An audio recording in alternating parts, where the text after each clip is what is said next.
Good afternoon or good morning, everyone. I think we can start. So my name is Caroline Vols, and I work at the European Medicine Agency in the Hematology and ATMP office. And I'm very pleased to welcome you today at the workshop on the challenges in drug development, regulation, and clinical practice in haemoglobinopathies, where we will cover both sickle cell disease and thalassemia. And without further ado, I would like to give the floor to the Executive Director of the European Medicine Agency, Dr. Emer Cook. Emer, over to you. Thank you. Thank you very much, Caroline, and good afternoon from me as well. A very warm welcome to this strategic workshop on the challenges in drug development, regulation and clinical practice in haemoglobinopathies. And of course, this is hosted by the European Medicines Agency as an online web workshop. But this platform provides us with an opportunity to discuss the many pressing issues that are faced in this field today. Haemoglobinopathies are a group of inherited blood disorders which affect an estimated 7% of the population worldwide. 300,000 to 500,000 infants are born each year with symptomatic conditions which include sickle cell disease and thalassemia and affect people globally. Recently, new therapies, including the first gene editing medicine using the CRISPR-Cas9 technology, has been authorized both in the EU and in the US. Now, during this workshop, our distinguished speakers will share valuable insights and experiences in addressing the challenges faced in drug development, in regulatory frameworks, in clinical practices, all of these related to haemoglobinopathies, as well as considerations related to bioethics. We very much hope that this workshop will serve as an excellent opportunity for everyone to learn from each other, to exchange ideas, and support the Hematology Working Party in drafting new scientific guidelines for these diseases. These guidelines will then be able to help applicants generating the relevant evidence needed for future marketing authorized applications, but they'll also help to inform subsequent decision makers for the benefit of patients. Now, recently, we've had new legislation in the EU. The Council has adopted a new regulation on substances of human origin, or so-called SOHO, and this establishes requirements for both transfusion and hematopoietic stem cell transplant, and both of these are treatment options for thalassemia and sickle cell disease. The European Commission and the EMA have established cooperation between the SOHO and the medicines field, and the new draft pharmaceutical legislation highlights the importance of addressing unmet medical needs while ensuring equitable access to healthcare for all patients. This multi-stakeholder workshop serves as a concrete example where we, as regulators, aim to develop strategies to help us address the needs of underserved populations that are affected by such rare diseases. So I'd like to express my extreme gratitude to all the speakers and participants for their significant contributions towards making this event possible. We at the European Medicines Agency firmly believe that this workshop will serve as a significant milestone in our collective efforts towards improving the lives of individuals affected by haemoglobinopathies worldwide and, of course, in Europe. So once again, a warm welcome, and please make the most of this opportunity to help us to tackle these critical challenges. It's only by working together that we'll be able to do that. Thank you very much. Thank you very much, Emer, and also welcome from me. And maybe I can go next in describing the outline of today's workshop. So as Emer highlighted, as part of the hematology working party work plan, the hematology working party would like to organize today's workshop in order to have a multi-stakeholders perspective, both on sickle cell disease and thalassemia, and this is before initiating the drafting of new scientific guidelines. So the aim of these scientific guidelines would be to define the data needed and the clinical requirements to evaluate the benefit-risk evaluation to obtain marketing authorization. So we have divided the workshops in 3 parts, and we will start the workshop with the first session, which will provide information about the patient's needs, as well as a description of the clinical management of sickle cell and thalassemia. Then we will have a presentation looking at pediatric perspective for both disease and what are the treatment goals. Last but not least, the last presentation of the first session will be the patient's perspective on sickle cell and thalassemia. And the second session will focus on the overview and the regulatory consideration of authorized medicines, so in both disease and from the FDA as well as the EMA perspective. I'm very pleased that our colleagues from FDA are joining us today, and they will provide their perspective on the currently authorized products. So we will have 2 colleagues, one from the Division of Non-Malignant Hematology at CEDAR, and one colleague from the Benign Hematology branch at CBER. We will have then a presentation from a CHMP representative looking at the presentation and the overview of authorized medicine in Europe. We will then hear about a new project from the European Medicine Agency, which is called Project Open. And one of my colleagues is going to explain what this project is all about. The third session will focus on additional perspectives, such as bioethics consideration with regards to gene editing. And this is really important to me because when I started at EMA in 2007, I was deeply involved in the implementation of the advanced therapy regulation and also supporting the gene therapy working party.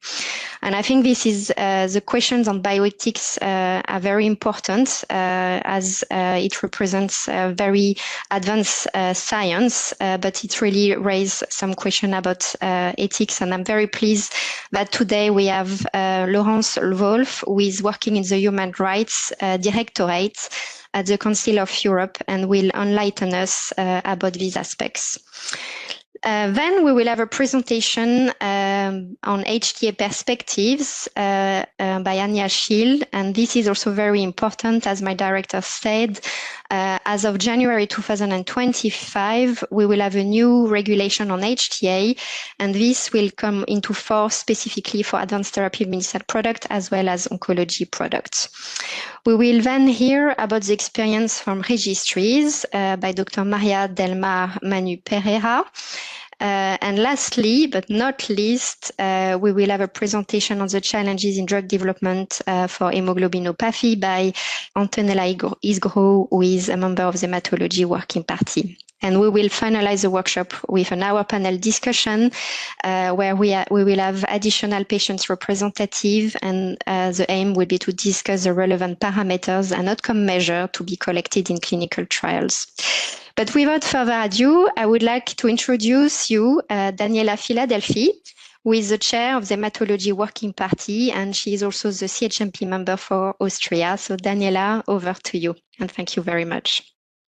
Yeah, many thanks, Caroline, and also welcome from my side to this workshop today. It's a pleasure for me to have this workshop that will be the basis and kind of kickoff for our new guidelines that will be drafted for defining the clinical requirements for these 2 conditions.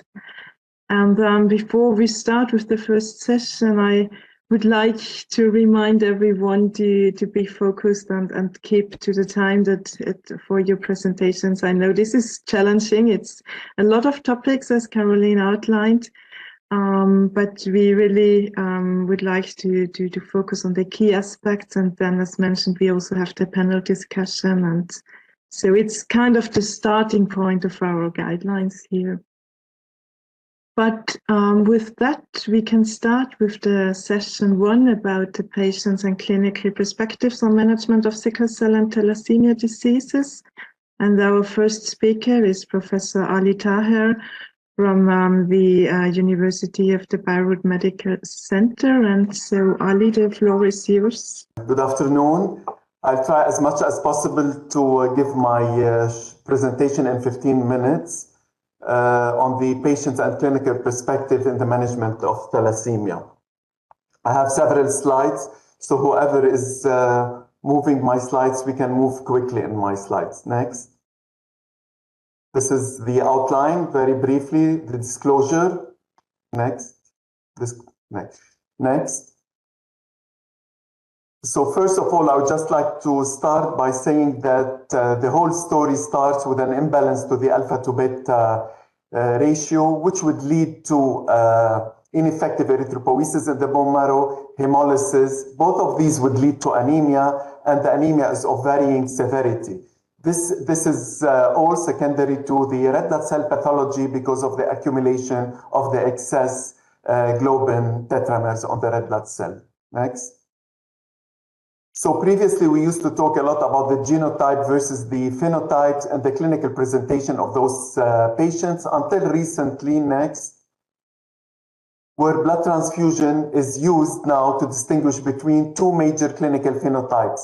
The non-transfusion dependent thalassemia, where no transfusion or minimal transfusion, versus the transfusion dependent thalassemia. Transfusion dependent thalassemia are those that require continuous blood transfusion for survival, versus the non-transfusion dependent thalassemia, which is a group of patients that might not require at all, but might require sometimes for transfusion for growth, for a morbidity, or for any pregnancy or any other problems.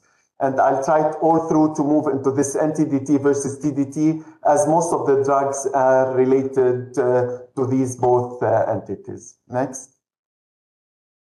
This is just a summary from genotype to the transfusion requirement. Next. Next. The epidemiology is interesting, as we used to think previously, as the disease was present mostly in areas of malaria, and until recently, because of migration, now thalassemia is present in each and every country worldwide, specifically in Europe and North America. So this is really an important aspect of the disease. Next.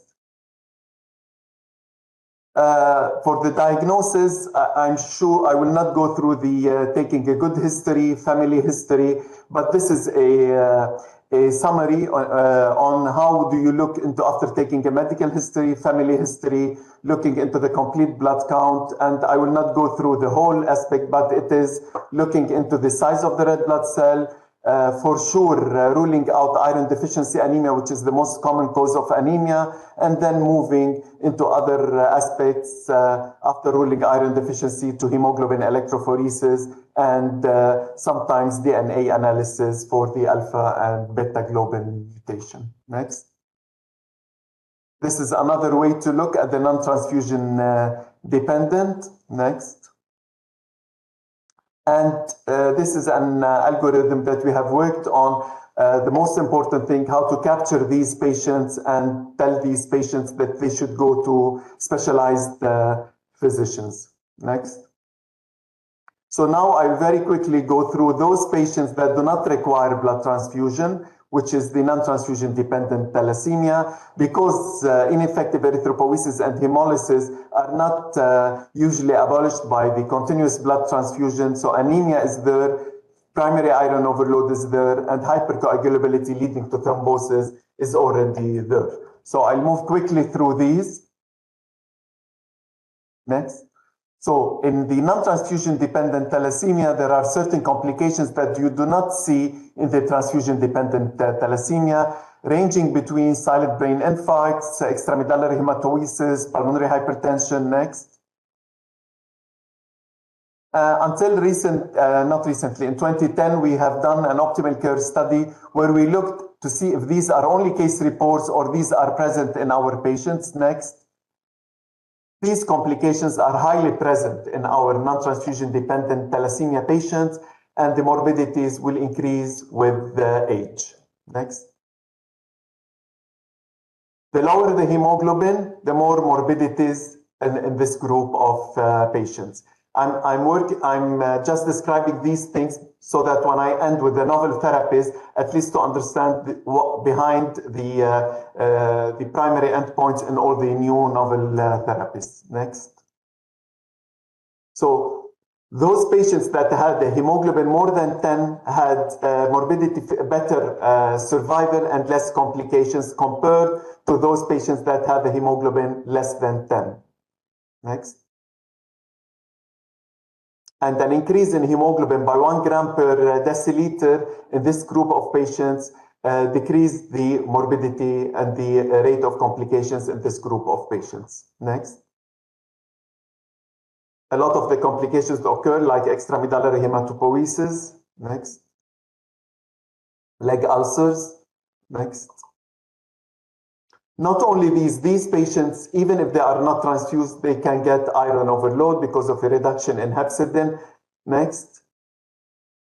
And this iron overload will not only be in the liver, leading to hepatic fibrosis, cirrhosis, and hepatocellular carcinoma, but actually it's a contributor to each and every morbidity in this group of patients. Next. And the serum ferritin in this group of patients is not a good marker in measuring the iron overload, and this is why liver iron concentration is really important to look into this group of patients. And then serum ferritin of above 800 and then LIC of above 5 means that these patients are associated with most of the morbidities, not a single but multiple morbidities, and need to be treated for iron overload by iron chelation. Anemia severity in this group of patients is affected by also the iron overload in this group of patients. Next. And the risk so if these patients have a hemoglobin less than 10, they have a worse survival curve. If they have serum ferritin above 800 also, so when there is a combination of both of these, you will see that the survival is really worse in this group of patients. Next. Hemolysis in this group of patients who are not transfused would lead to thrombosis, which is a common, not very common, but it is present in this group of patients. Next, and this is a large trial study that we have done, also leading to thrombosis, proving that it's not only case reports, but also it is present in this group of patients. Next, also pulmonary hypertension is really an important problem in this group of patients who are non-transfusion dependent. Next. Splenectomy that used to be a treatment modalities in this group of patients becoming obsolete and should be kept only to specific group of patients we can keep to the discussion. So I have discussed the importance of a low hemoglobin leading to morbidities and importance of chelation therapy in this group of patients, even if they are not transfusion, because they might have primary iron overload. Next. So all the morbidities in this group of patients are an interaction between the ineffective erythropoiesis, anemia, hemolysis, the iron overload, and splenectomy in those adult patients that were splenectomized at a certain time. Next. Now, easier, or we can go quicker in the TDT because we know that these are the patients that require next continuous blood transfusion for survival. Next. Next. So continuous blood survival transfusion in this group of patients would lead to iron overload actually in each and every organ in this group of patients. So these patients need to be transfused regularly and they need also to be chelated because of the excess iron. Next. In actually each and every organ. Next.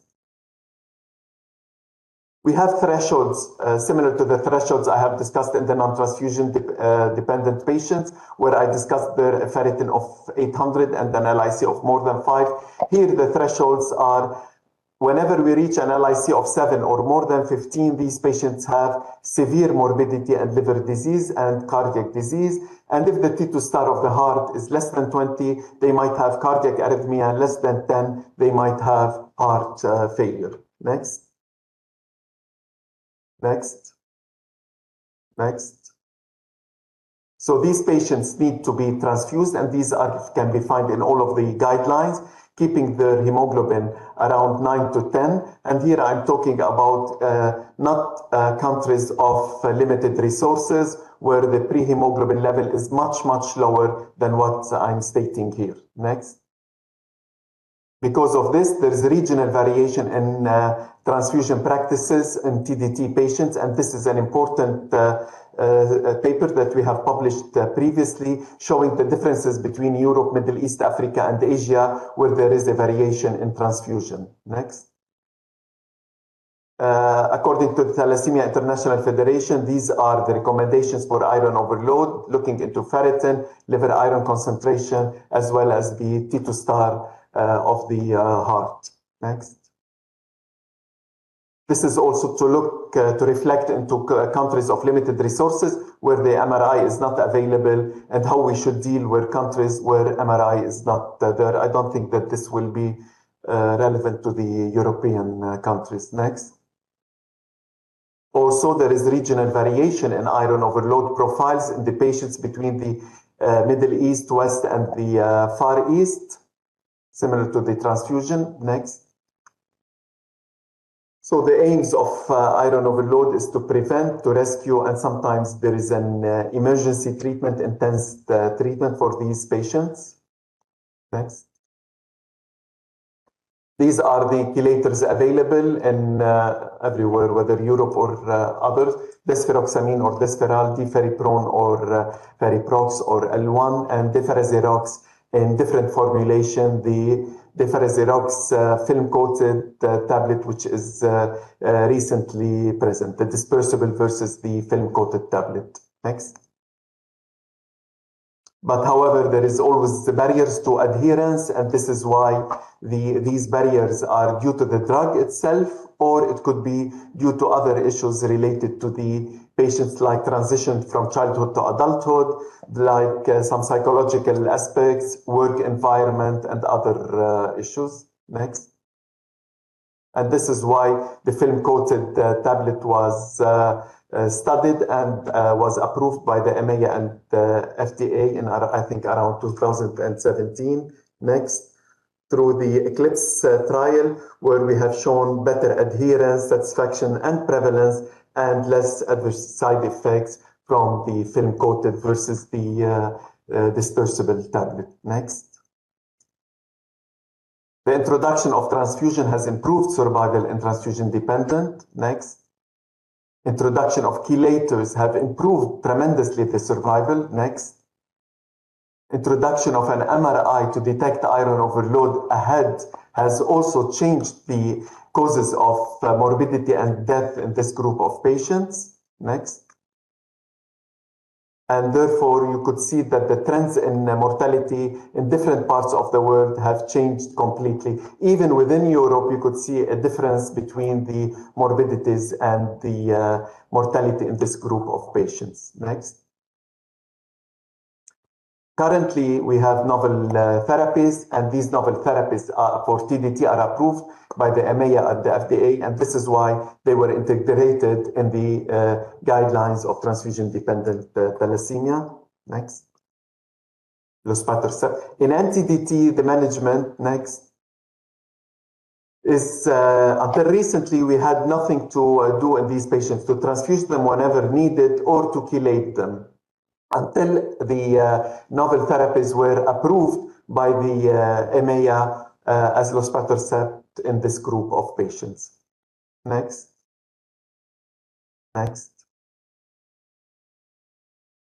So children's growth is really something important, and this is where we see the role of transfusion in this group of patients that have restored the growth and height and the secondary sexual characteristics in this group of patients.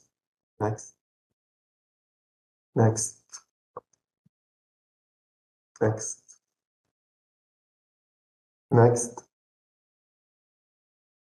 So transfusion was seen to be protective in some of these patients.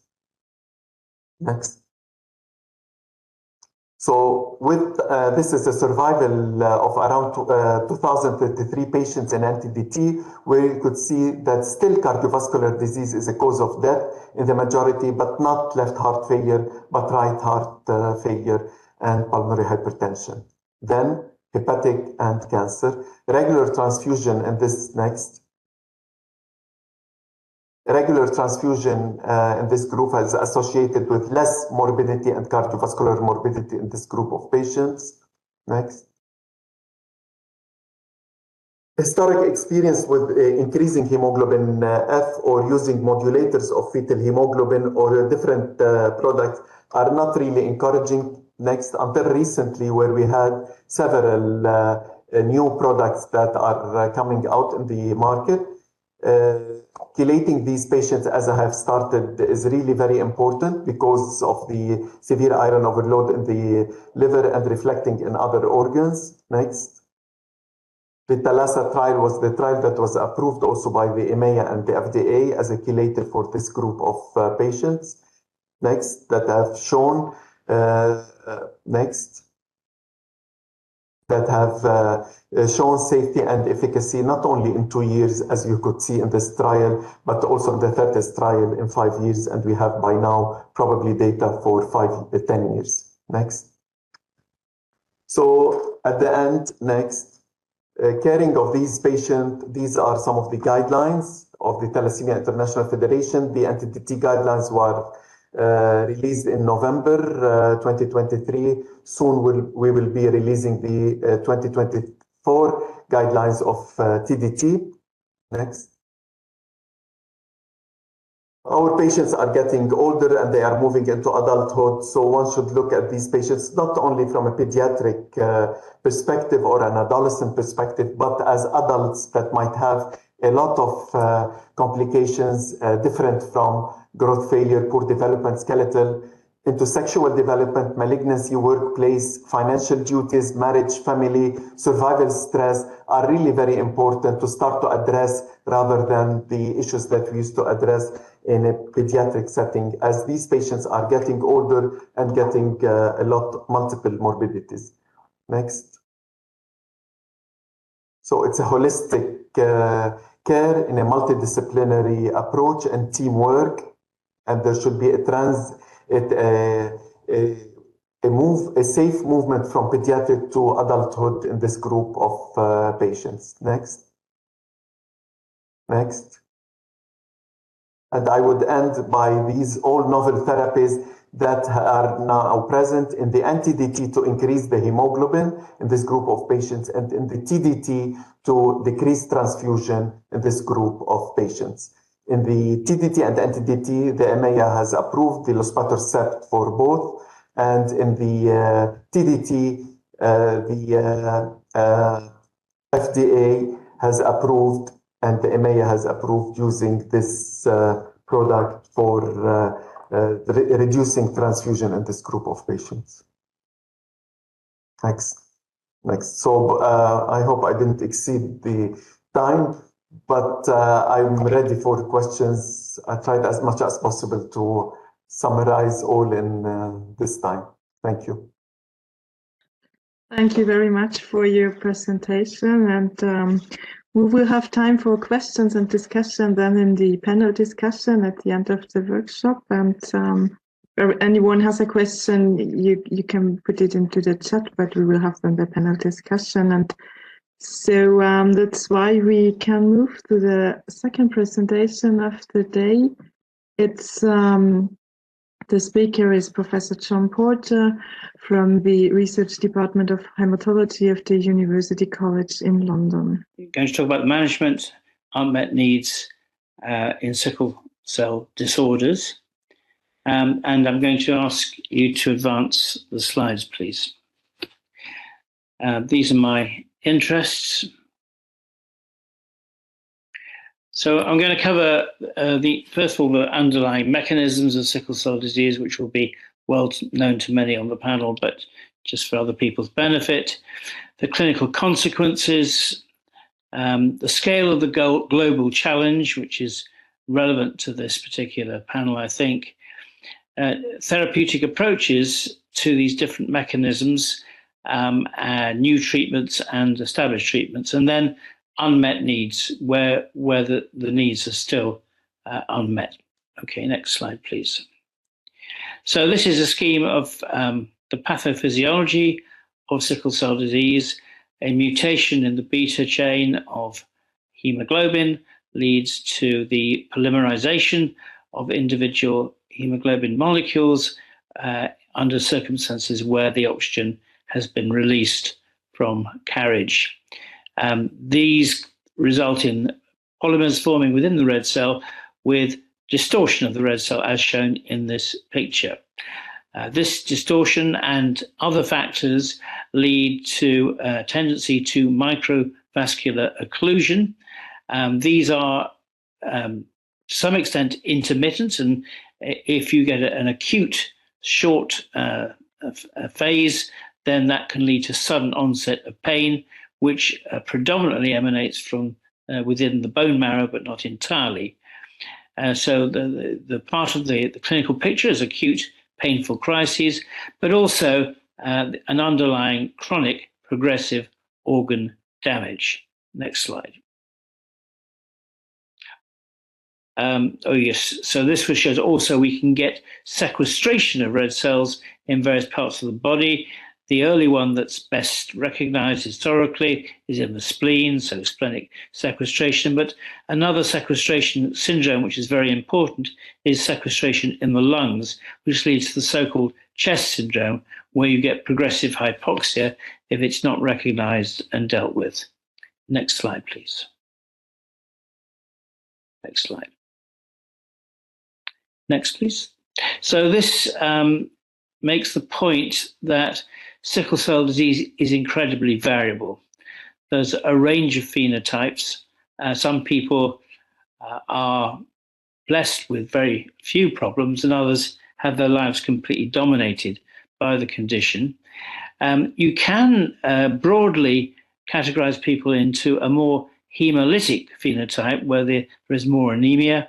That's also associated with other things such as pulmonary hypertension, priapism, leg ulcers, and stroke, and a less hemolytic phenotype, which is often associated with a greater tendency to vaso-occlusive episodes, acute chest syndrome, and osteonecrosis. So that's just to make the point that not everyone is the same.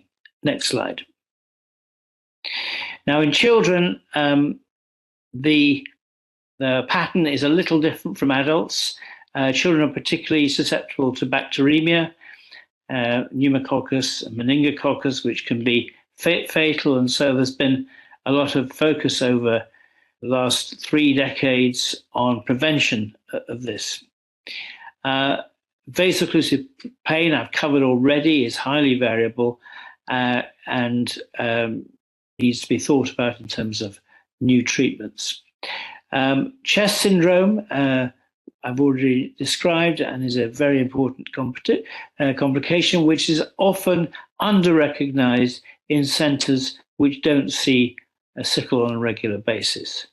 Splenic sequestration occurs in the first few years of life, and usually by the age of 7 or to 9, the spleen has died back, so the sequestration is no longer possible.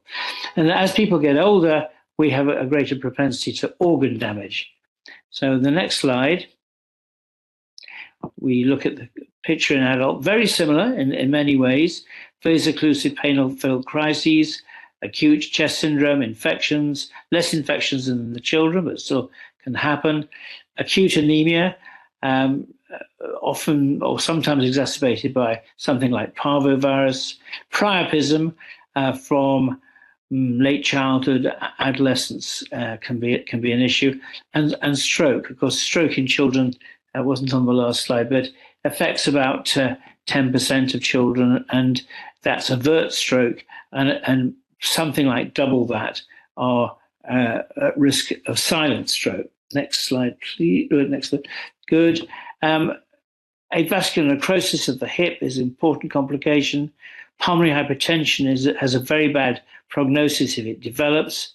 Leg ulcers are quite common, and they're not usually dangerous, but they're have a lot of associated morbidities.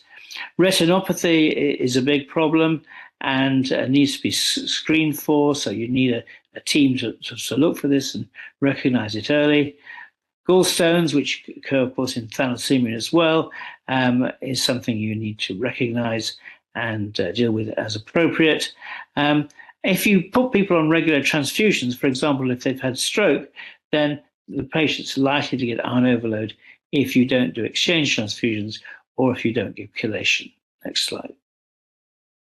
Next slide, please. Now, what about the scale of the problem with sickle cell disease on a worldwide basis? It's the commonest inherited disorder of humans, and the historical distribution reflects the advantage of the carrier status against malaria, leading to a lower lethality from the malaria. The frequencies in different areas are shown here. The carrier states in sub-Saharan Africa, about 20% of people are carriers. Afro-Caribbeans, 13%. India is interesting because some parts of India there's hardly any sickle, and in some areas, in tribal areas, it can be up to 40% of the population who are carriers. And in developed countries where the distribution reflects secondary migration, the frequencies are less, but they still have a devastating effect on the healthcare system in the UK and in the US.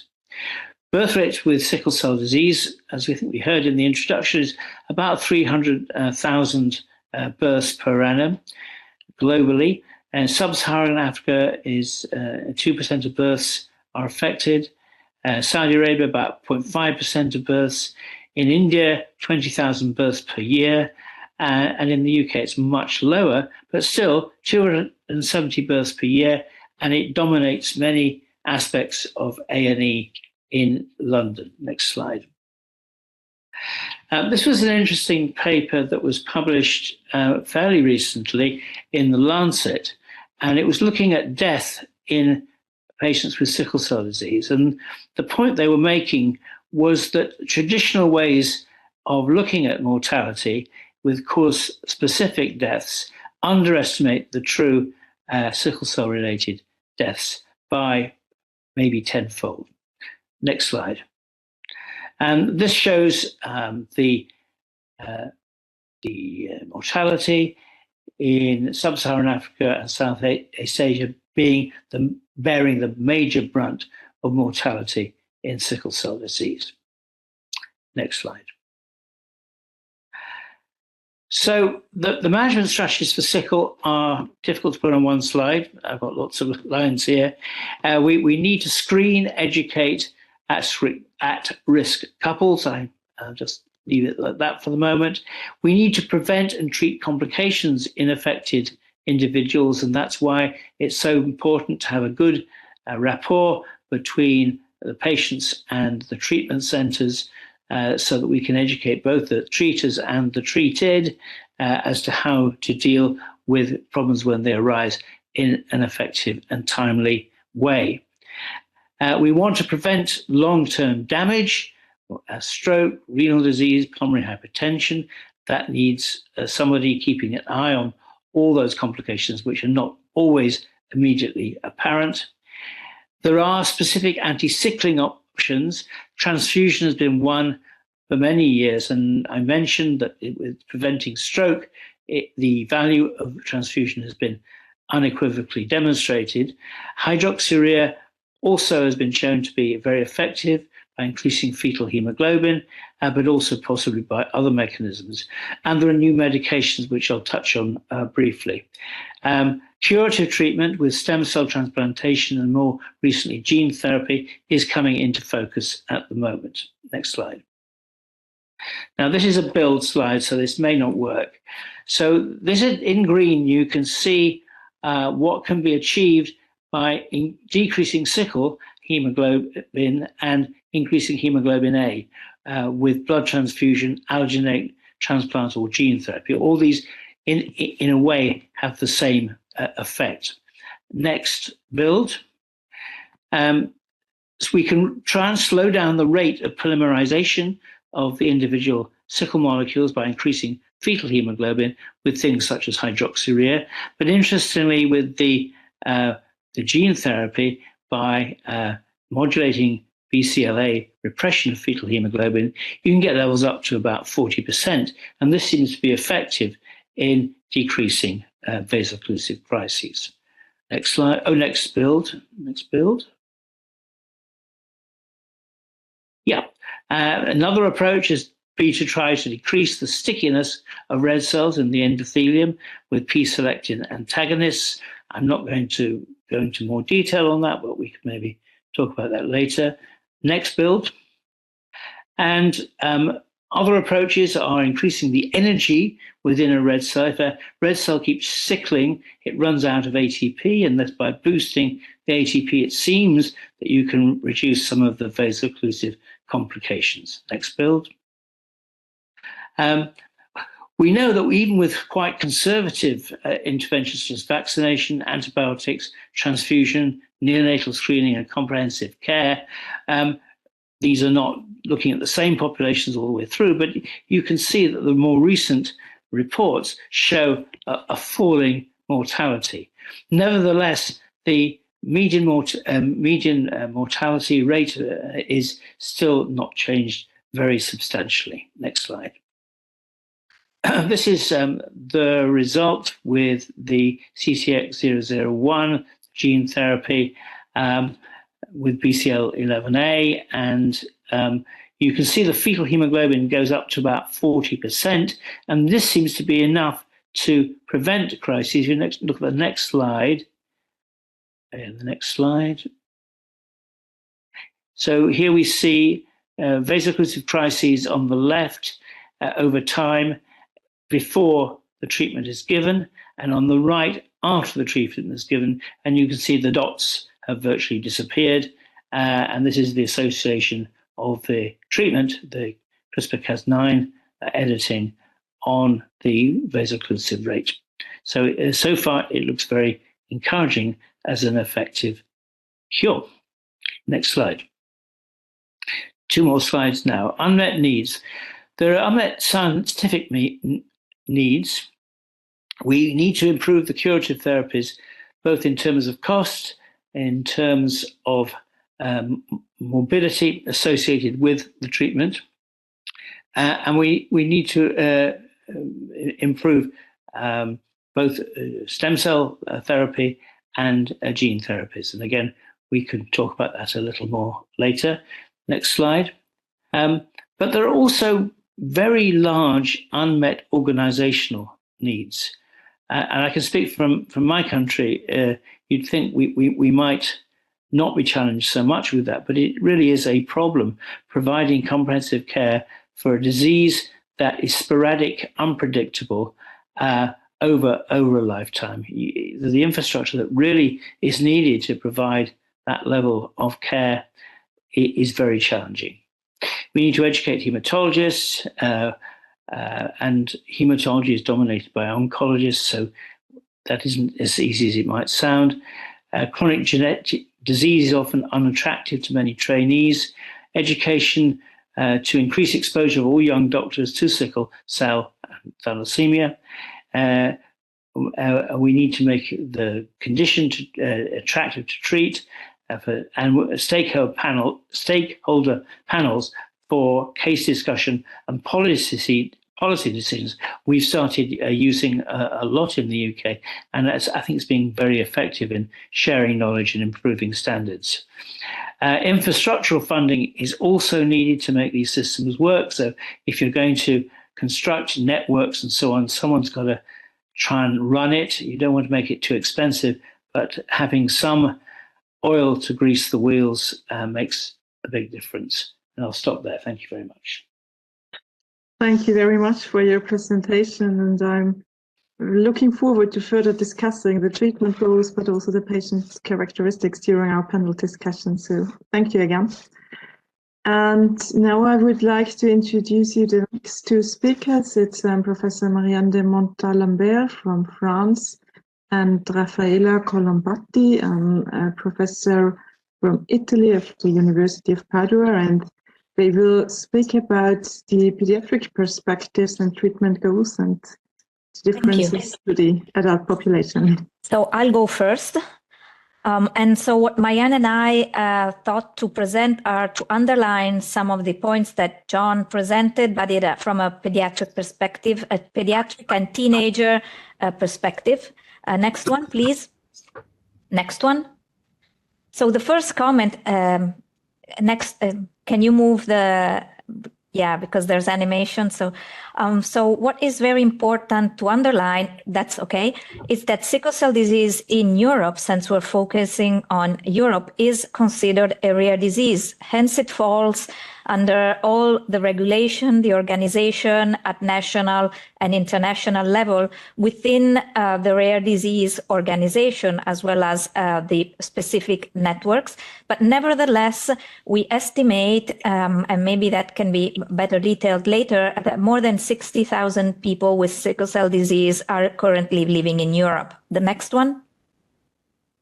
So what is striking regarding epidemiology in Europe is that we have, in fact, lack of data regarding the prevalence, the birth prevalence, but also the mortality. And recent reviews and data analysis have shown that, in fact, we are missing information due to lack of standardized data. Nevertheless, both the EU, the ERNs, and EHA have realized this. And so there are currently initiatives that are ongoing and scaling up harmonized, standardized data collection in Europe. But of course, there's not yet 100% coverage throughout the continent. The next one. And I was saying also this doesn't affect the information only for sickle cell disease, but also for the prevalence of the sickle cell trait and the birth prevalence of sickle cell trait. And this is very important because due to population movement, we have several mixtures we're going to see regarding the genotypes. The next one. And I mentioned population movement. We were familiar with the older age ones, but then we are now experiencing to Europe population movements from areas of the world, not only Africa, but also Southeast Asia, where multiple mutations and different from the one of the Mediterranean areas are present. Next one. And this involves, for example, also alpha and beta thalassemia. So what does this mean from a diagnostic and a clinical phenotype point of view? That we could experience even more different phenotypes because of the mixtures of the mutations of beta and the alpha thalassemia together with the sickle cell genes. So the complexity in the hematology field from a diagnostic and clinical point of view will increase. Next one. Next one. So we all know that sickle cell disease is due to a point mutation, as it has been explained. The next one. But in spite of this, and due to the fact that we have a very complex pathophysiology, which includes vaso-occlusion, inflammation, ischemia, reperfusion injury, endothelial dysfunction, redox damage, free heme, and hemolysis, the pathophysiology is different, which is it is good that we have multiple targets for new drugs and treatment. But due to this variability, it means also that not all drugs are going to be good for everybody. Next one. And this is just a highlight of the most common homozygous or heterozygous gene mutation for sickle cell disease. Next one. So this is again showing other mechanisms like the activation of coagulation, the membrane damage, the dehydration of the cell. The next one. And again, underline that there is extreme phenotypic variability and each patient has a steady state that might be different from the one of others. And we've also had identical siblings that had different clinical manifestations. The next one. So considering all of this, and it has been explained, but I want just to underline that we have organ damage, and we have acute complications and we have chronic complications. Some of these are more common than others. Some of these happen at different ages with different frequency, but nevertheless, all can be part of the disease phenotype. The next one. And with the red marks, only those that are very severe, that can be life-threatening in childhood. The next one. Now, this we thought that was very interesting because it was a recent survey of a year and a half ago, because clinical manifestation can change throughout the lifespan. So while we have acute pain, vaso-occlusive crisis, acute chest syndrome at all ages, the frequency can be different, but we have also some manifestations that are specific for some ages. For example, ischemic stroke in younger childhood, hemorrhagic stroke later on. We had a delayed growth in infancy and childhood. Of course, we don't have this in adulthood. So we have to keep in mind that the disease changes throughout the lifespan. The next one. We have standard of care, as it has been said, but the next one, please. Unfortunately, newborn screening is not available to all children in Europe. For example, Ireland and Italy still do not have newborn screening, meaning that they do not have early diagnosis. There are healthcare plans for preventive measures, prophylaxis, but compliance is not assessed everywhere, and the coverage is not 100% in Europe. Transcranial Doppler should start everywhere starting at age 2, but there is low coverage. And we recently published this, we recently presented at ASH, but also the manuscript is in publication, that 30% of children only in Europe get transcranial Doppler annually according to the protocols. Hydroxyurea doesn't have has uneven access throughout Europe. And the healthcare plan with the management in a standardized way of acute and chronic complications can be different in different countries. And of course, transition programs are still scarce.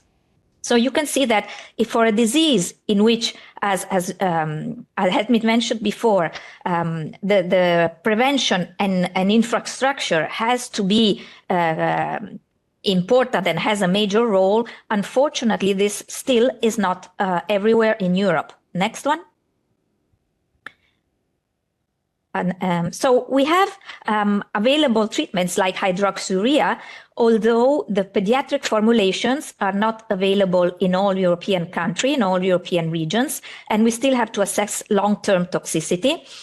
We had red blood cell transfusion, but we have some problems with alloimmunizations and for children and adults with sickle cell disease and transfusion reactions. Bone marrow transplantation, we have clear indication with different sources and different regimens, and we have increased access and indication and safety for all these treatments. The next one. We have also combination of these treatments. The next one. And we have new drugs and treatments. We have now voxelotor approved above 12 years of age and Exasel, the gene editing too. But we want to underline that we don't have anything for children below 12 years of age except for hydroxyurea, in spite of sickle cell disease being a genetic disease which is diagnosed at birth, and the fact that in the majority of European countries we have newborn screening programs. The next one. So let's go through some of the challenges that we recognize. It's a rare disease with complex pathophysiology and extremely variable phenotype, but we have data fragmentation and difficulty to respond to open questions due to small subgroup of patients. We have inequality of minimal standards of care availability of early diagnosis and monitoring of complication. And I gave the example of TCD screening. We have inequity of access to treatment procedures and new drugs. We know that less drugs and treatments are approved in Europe compared to the United States. We don't have L-glutamine and we don't have crizanlizumab anymore. And the approval for children is longer in our region compared to the United States. So as pediatricians, we have less options to treat many of the complications that children have. Some of the endpoints are never considered yet. For example, the brain, cognitions. And we know that by 18 years of age, already 45% of adolescents will have silent infarcts. So this is a major issue to tackle. The next one. And I'm leaving the floor to Marianne. Thank you, Raffaella. You can hear me? Yes, you can? Yes. So, as Professor Porter and Raffaella Colombatti showed you, the morbidity and mortality of sickle cell disease in adults is still very high. You have the image with a painful patient. An international study showed that patient experience, it was gathering 1,500 patients. They have a mean of 2.9 plus minus to 2.2 painful days per week. And in a French study, gathering 1,000 patients, median age at death was 41 years, 41 years. People dying from pulmonary hypertension, stroke, and renal failure. We would like to be able to offer precision medicine, but the problem is that biological markers such as hemolysis markers, inflammation, and classical genetic tests are weak predictors of individual prognosis. We are, with Mar and Raffaella Colombatti, included in a European project about contribution of artificial intelligence, and we hope it will help us to be able to make a better prognosis. Next slide, please. In order to offer better treatment, we need high-quality papers. And can you press animation, please? But in fact, in this study, gathering 2,000 papers, only 36 were found to be with a sufficient quality. Next. And the drugs which seems to be interesting were L-glutamine, omega-3 fatty acid, and crizanlizumab. But next, the authors underlined that almost all studies had inappropriate study design and irrelevant outcomes. Next. So we need to find, yes, next, thank you. Yes, thank you. It is of outstanding importance to have proper endpoints. In sickle cell disease, endpoints logically should be pain, anemia, life expectancy, organ damage, all contributing to the quality of life. Next slide. And I think, yes, so here you have a dactylitis and a back pain. Next. And as the previous authors have said, most probably it is related to vasoocclusion. And then we know that through increased production of fetal hemoglobin, hydroxyurea is really efficient on pain. There are other drugs, such as voxelotor, increasing hemoglobin affinity for oxygen, and drugs modifying pyruvate kinase activity, mitapivat, etavopivat. We do not know whether these drugs are effective on pain. Next. About antiselectins. Theoretically, they should be useful because we know that leukocytes are involved in vasoocclusion. We know that in acute pain, they are effective only if they are given very early, which is not effective since always patients try to stay home before going to hospital. And about crizanlizumab, it failed to demonstrate an efficacy in a phase 3 trial, the STAND trial, but probably it was also related to problems in the study design. Antioxidants, L-glutamine, we need long-term data, and complement pathway, we have no data at all. And what is important is that children, they have nociceptive pain, as we have discussed. But when they are getting adults, there are new triggers, and there is neuropathic pain with different mechanism. And neuropathic pain is also related to mastocytes activation with the release of substance P. It is highly likely that cannabinoids will be useful, but they need to be studied. Next slide. And the stress is absolutely one of the major factors creating painful crisis. Stress is a major actor. Next slide. And finally, we have challenges when we use pain as an endpoint, because the definition is highly subjective, because chronic pain may have different triggers than acute pain, because there are heterogeneity in pain scoring systems and difficulties in educating vaso-occlusion. Next, of course, we can think that anemia is more easy to use as an endpoint because it is objective.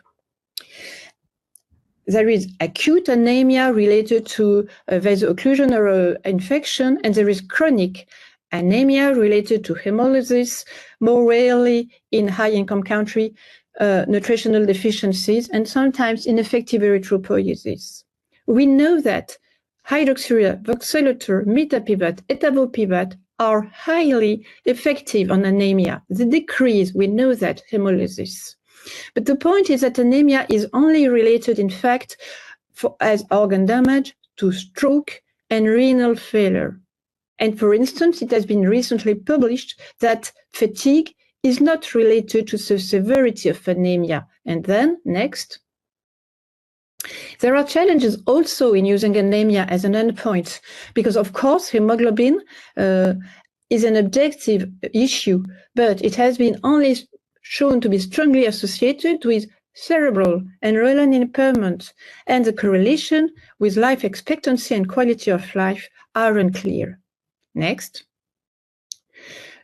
The point today to implement new studies is that patients do not want to be enrolled in trials. They want to be cured. All sickle cell disease have heard about cure, and they are not interested in being enrolled in a clinical trial. They want to be cured. And indeed, more than 1,000 allogeneic bone marrow transplants have been performed with very good overall survival rate, 93%. But the point is that only less than 20% of patients have a suitable donor. Haploidentical and non-myeloablative transplants are still experimental. What about gene therapy? Gene addition is not developed in Europe, and about gene editing, it has been shown by John Porter, hexagamma-globin autotem cells. More than 90% of patients have no more pain, but we see that there are a low number of patients in this recent publication, 44 patients, a short follow-up, and a very high cost. Next. In conclusion, there are many unmet needs which have been underlined by Professor Porter and Rafaela, but therapeutic research is very difficult, highly variable expression of the disease, multiplicity of pathophysiological mechanisms. International collaboration involving patients is needed. Thank you. Thank you very much for your presentations. And indeed, we will discuss some study design aspects and also parameters to be collected in studies that could inform efficacy and safety assessment, and ultimately also allow benefit risk assessment of new medicines then during the panel discussion.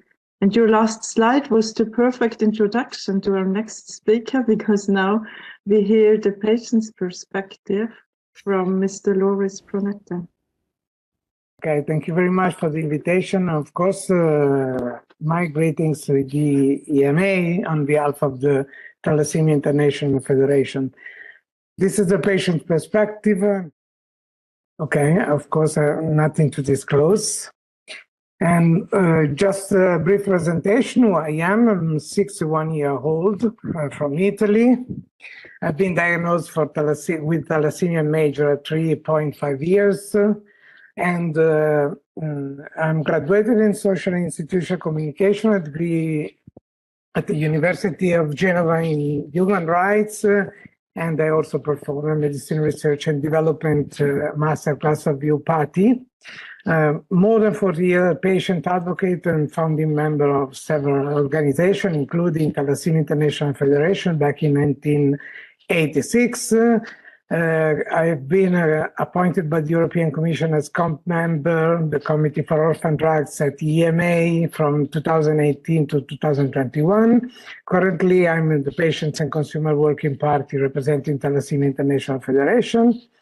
Also in the governance as member, patient representative in EuroBloodNet, the ERNs for rare hematological diseases, and also as patients representative in the subnetwork for red blood cells effects. And as told, I've had in my life more than 2,000 blood units. I've been splenectomized at 14, cholecystectomy at 20, and last year I had a kidney tumor resection. So I can say that I went through the whole history of thalassemia since when it was a fatal disease in childhood from nowadays. But from my perspective, what means to have thalassemia and to born in late 50s or early 60s with thalassemia. Of course, the disease was also almost unknown at the time, so to be diagnosed late. I'm a thalassemia major patient diagnosed 3.5, that is very unusual for a thalassemia, transfusion-dependent thalassemia patient. Of course, we have a short life expectations as late childhood or adolescence at the best, to suffer from anemias, induced complication, bone deformities, growth retard, etc., to be treated only with blood transfusion and with frequent hospitalizations.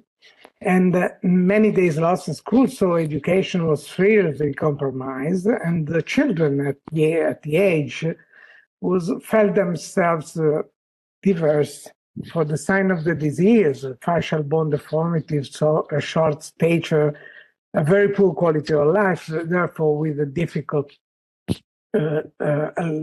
social integration.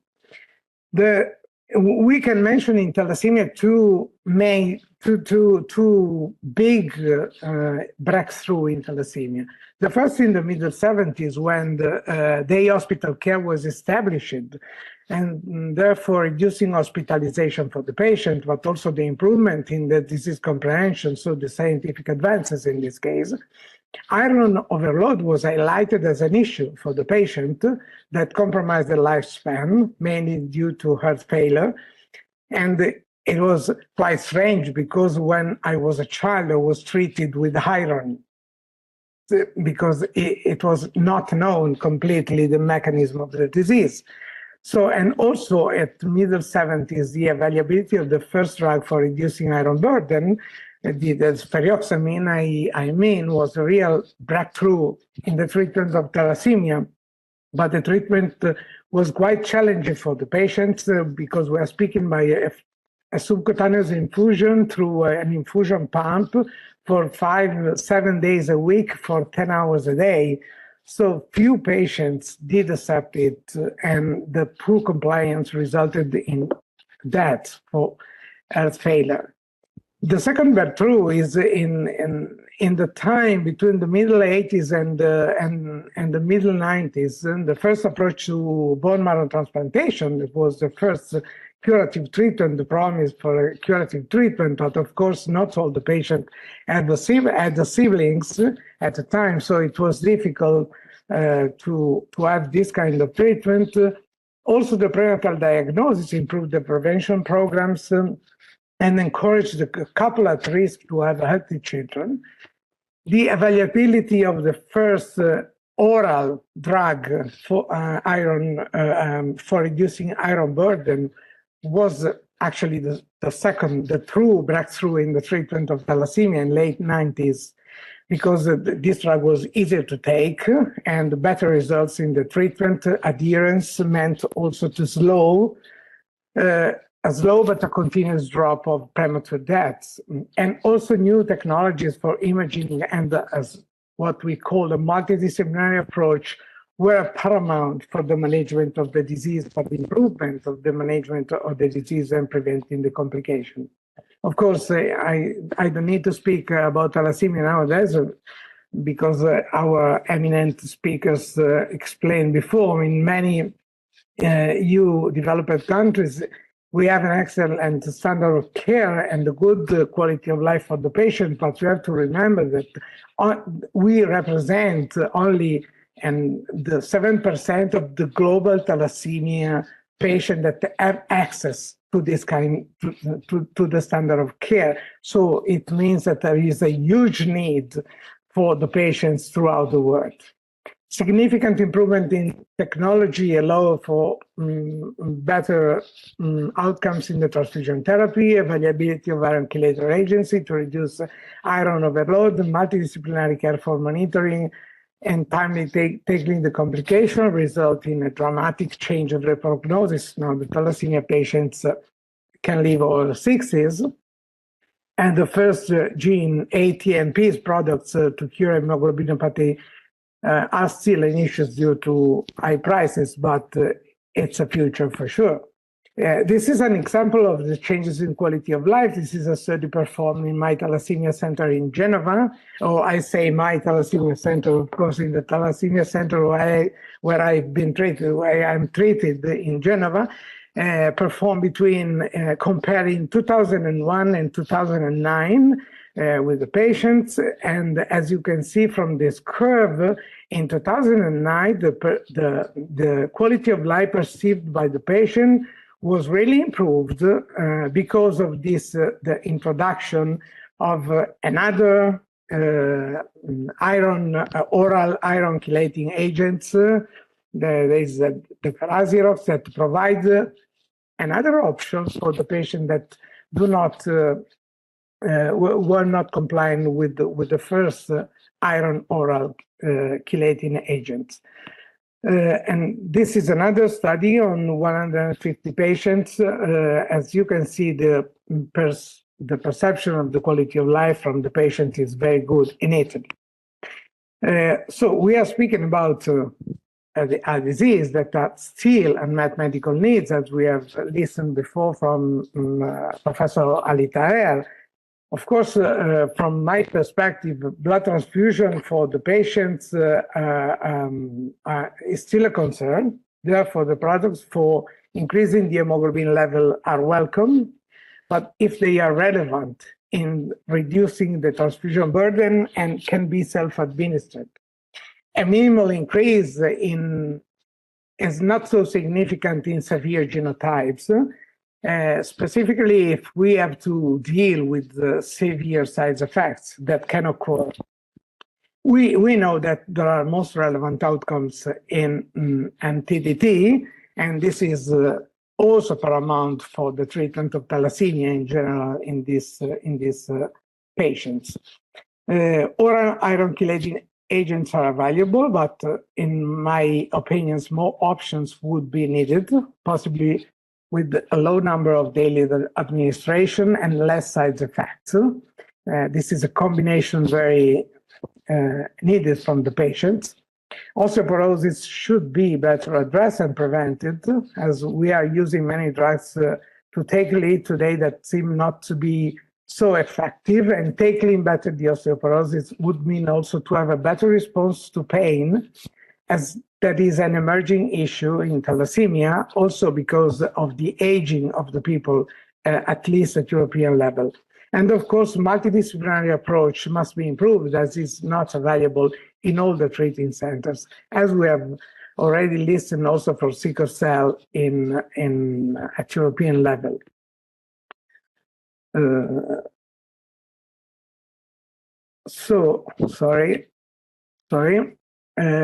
But we have also unmet patient needs, not only unmet clinical needs.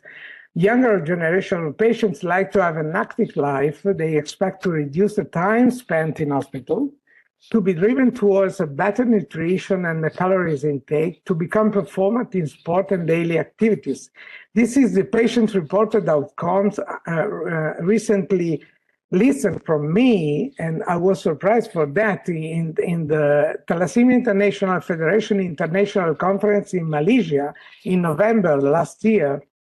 It was really unexpected. Usually the patients are interested in hemoglobin level, how to take the drugs, how to be treated better.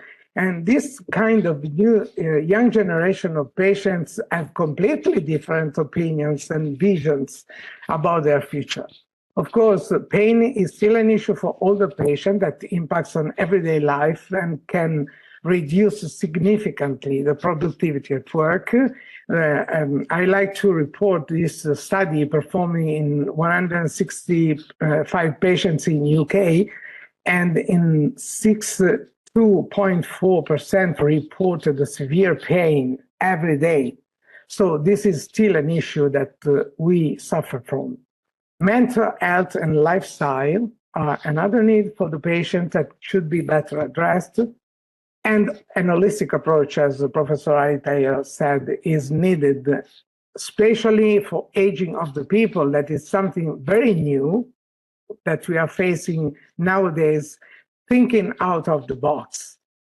Of course, patients aging, it's a problem, and also quality of life measurement, and I display an example before, need to be reassessed with the patient involvement, because patient-reported outcome measures, patient evidence data, real-world evidence should be seriously considered during the decision-making process and included in the evaluation of products, but this should be also include the patient from an early stage. I have been, as mentioned before, I had an experience at the Committee for Orphan Drugs, and I have been the coordinator of, despite I have not a scientific background by training, but I had to study a lot in order to perform my activities at the comp, because it was very demanding and very time expensive, the participation. Anyway, I've been the coordinator of 12 dossiers for initial orphan designation of products for haemoglobinopathies and other rare anemias like the PKD and the black fan diamond. I also managed 2 dossiers for the product of sickle cell and thalassemia at the time of marketing authorization. One was an ATMP for thalassemia, Zintegro, and several several protocol assistant procedure, and also scientific advice for products for haemoglobinopathies. From my experience, I have to say that patient-reported outcome collected in clinical trials rarely have been considered to be included in the evaluation, to the risk of bias or for the lack of validation. And I think this is an issue we need to deal with. Given the great difference of clinical phenotypes in thalassemia and in sickle cell, the population recruited for clinical trials, we need to improve the quality of the population recruited for clinical trials, because according to the population recruited, also the outcomes can be influenced or biased. And also, I think that this is my opinion, maybe I'm wrong, but there are clinicians that can eventually elaborate more on that. I think that a more update of the definition between thalassemia-dependent, transfusion-dependent thalassemia, and non-transfusion-dependent thalassemia would be welcome. We are still working on the definition given by Sir David Weatherall more than 20 years ago, and now I think it's time for revising these definitions. So at the end of the day, this slides can overlap the same slide that has been presented by Professor David Rees, that is a pediatrician hematologist at the King's College in London, that we attended together the Thalassemia International Federation workshop in Bucharest a couple of months ago. And we are more or less overlapping the same opinions about the products for sickle cell and thalassemia during, the evaluation. Hydroxyurea seems the most convincing medicine for reduction in complication, and it's a wider use, even though not all the patients are compliant with this drug. Prizanlizumab it's been withdrawn from the European market with the most modest variable benefits. And L-glutamine is not definitely available at European level. Now there is a voxelotor available, consistent increase in hemoglobin, but still to clear better the clinical benefits. For thalassemia, luspatercept, in my view, has a moderate increase in hemoglobin in severe genotypes, as beta 0, beta 0, while it's very effective in NTDT. And mitapivat is still in clinical trial for TDT, even though preliminary results suggest good outcomes for NTDT. Zinteglo was licensed during my stay at COMP for a subtype of patients with non-beta 0, beta 0 genotype. And but it's now withdrawn from Europe due to financial issue and no longer available. Casgevy has been licensed in February for thalassemia and sickle cell, still in negotiation. It's European countries, so not available for the patient. In Italy, has been authorized recently for 3 severe cases of sickle cell disease, as far as I know, just an exception. Of course, there are concerns, conditioning, a cytotoxic treatment, concerns about the fertility, the long-term effects, the possible developing of malignancies. What are the inclusion and exclusion criteria? The high cost and of course, the benefit are clear. Also, patient preferences, bad pros, are key to understand what patients want and how they cope with the conditions, because as individuals with the same health status, diagnosis, or disease can have different objective observation about how they feel and functions and what they prefer. So patient evidence data are essential to understand the patient perspective about the good, the bad, and the ugly. And many surveys about quality of life have been conducted without any patient involvement, only according to what the outside world, physicians, psychologists, thought it matters to patients. This is a mistake. Patients should be included very early in order to draft survey. Drafting surveys to gather data, so of course, for patients with hemoglobin disorder, need to have expert patients included. Otherwise, the outcomes can be not relevant. So at the end of the day, haemoglobinopathies today are better known and better treated, but still there are unmet needs. Some products are available for thalassemia and sickle cell, but with partial response to unmet medical needs, and holistic approach is needed, definitely to address a secondary complication of both the diseases. The new pharma legislation that mentioned the Cook at the beginning of this workshop aim to push the development of medicines for rare and ultra-rare diseases, but introducing the definition of high unmet medical needs and unmet medical needs. We hope that these distinctions will not hamper the future development of medicines for those conditions with products available like these haemoglobinopathies. And of course, innovative products can have a high cost and limited access for patients. So at the end of the day, I like to say that innovation cannot become a privilege of some instead of a right for all. And with this, I conclude my presentation. And thank you very much for listening. Thank you very much for your presentation. And we will also have you then during the panel discussion at the end of the workshop. Yeah, and some of your aspects will then also be covered by session 2, but now we have a short coffee break until 3:30, so back at 15:30. So welcome back again after our short coffee break to session 2 of this workshop today. And session 2 is about regulatory considerations of authorized medicines in sickle cell disease and thalassemia.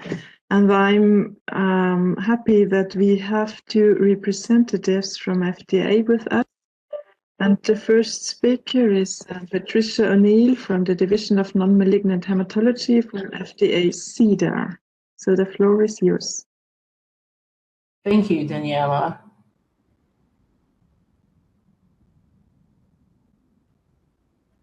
So again, my name is Patricia O'Neill, and I'm a medical officer in the Division of Non-Malignant Hematology. Next slide. So this is my disclaimer. Next slide. So I'll briefly highlight the efforts of the Center for Drug Evaluation and Research, or CDER, Here in CEDAR, we regulate prescription drugs or small molecule drugs, including biological therapeutics like monoclonal antibodies under the Food and Drug Cosmetic Act.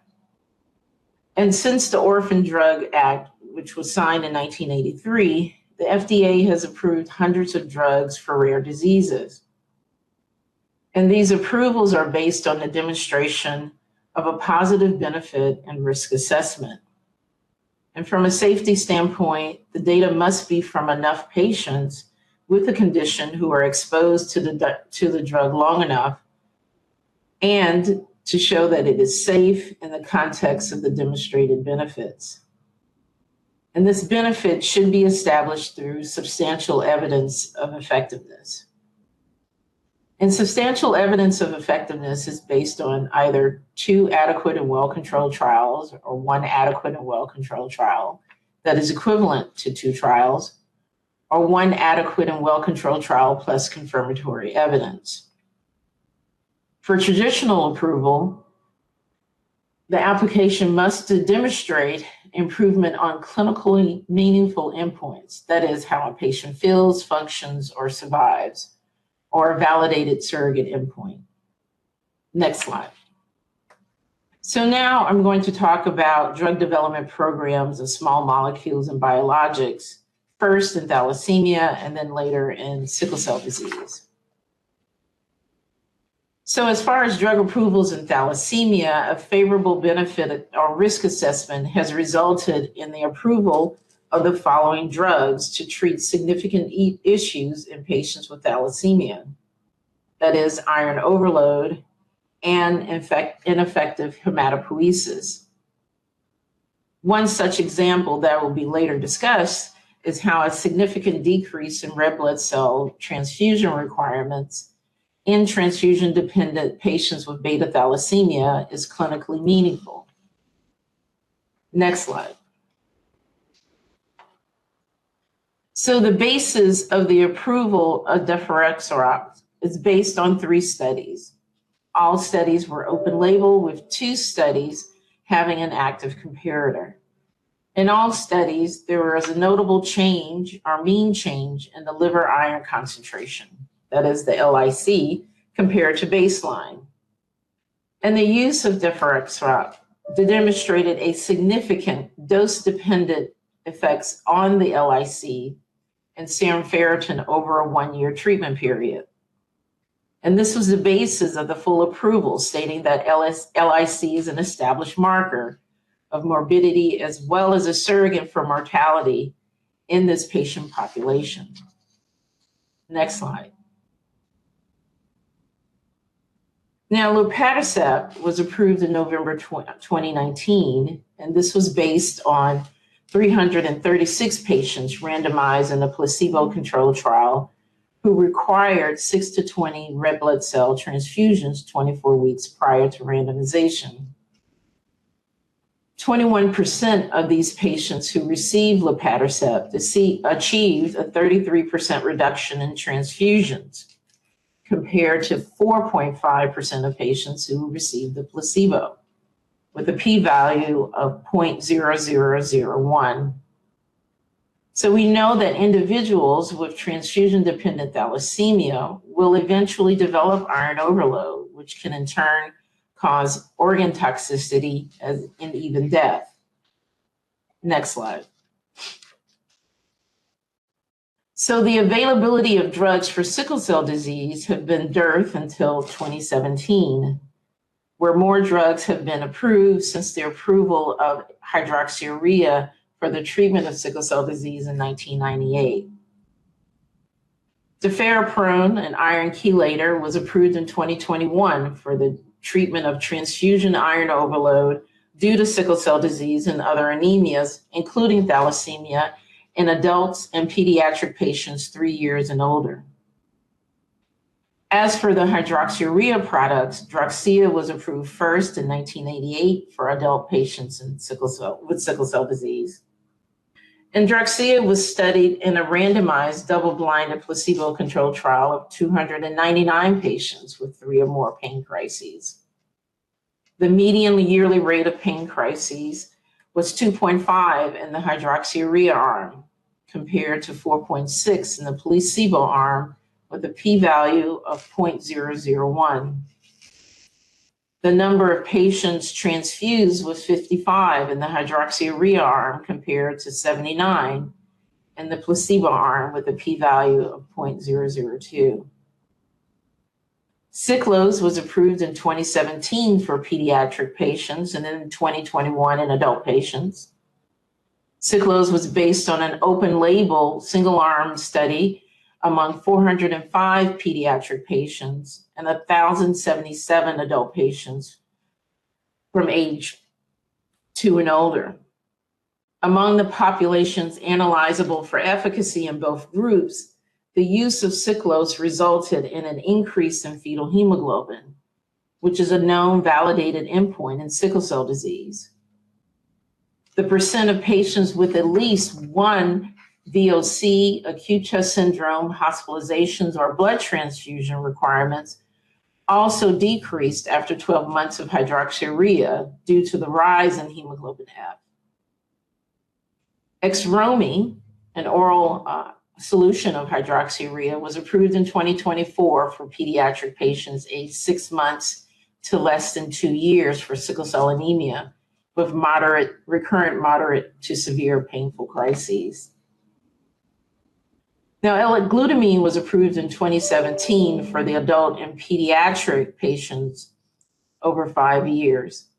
The approval of L-glutamine was based on a randomized, double-blinded, placebo, multi-center clinical trial enrolling 230 patients. Efficacy was demonstrated in the reduction in the number of sickle cell crises through week 48 among patients who received L-glutamine compared to those receiving placebo.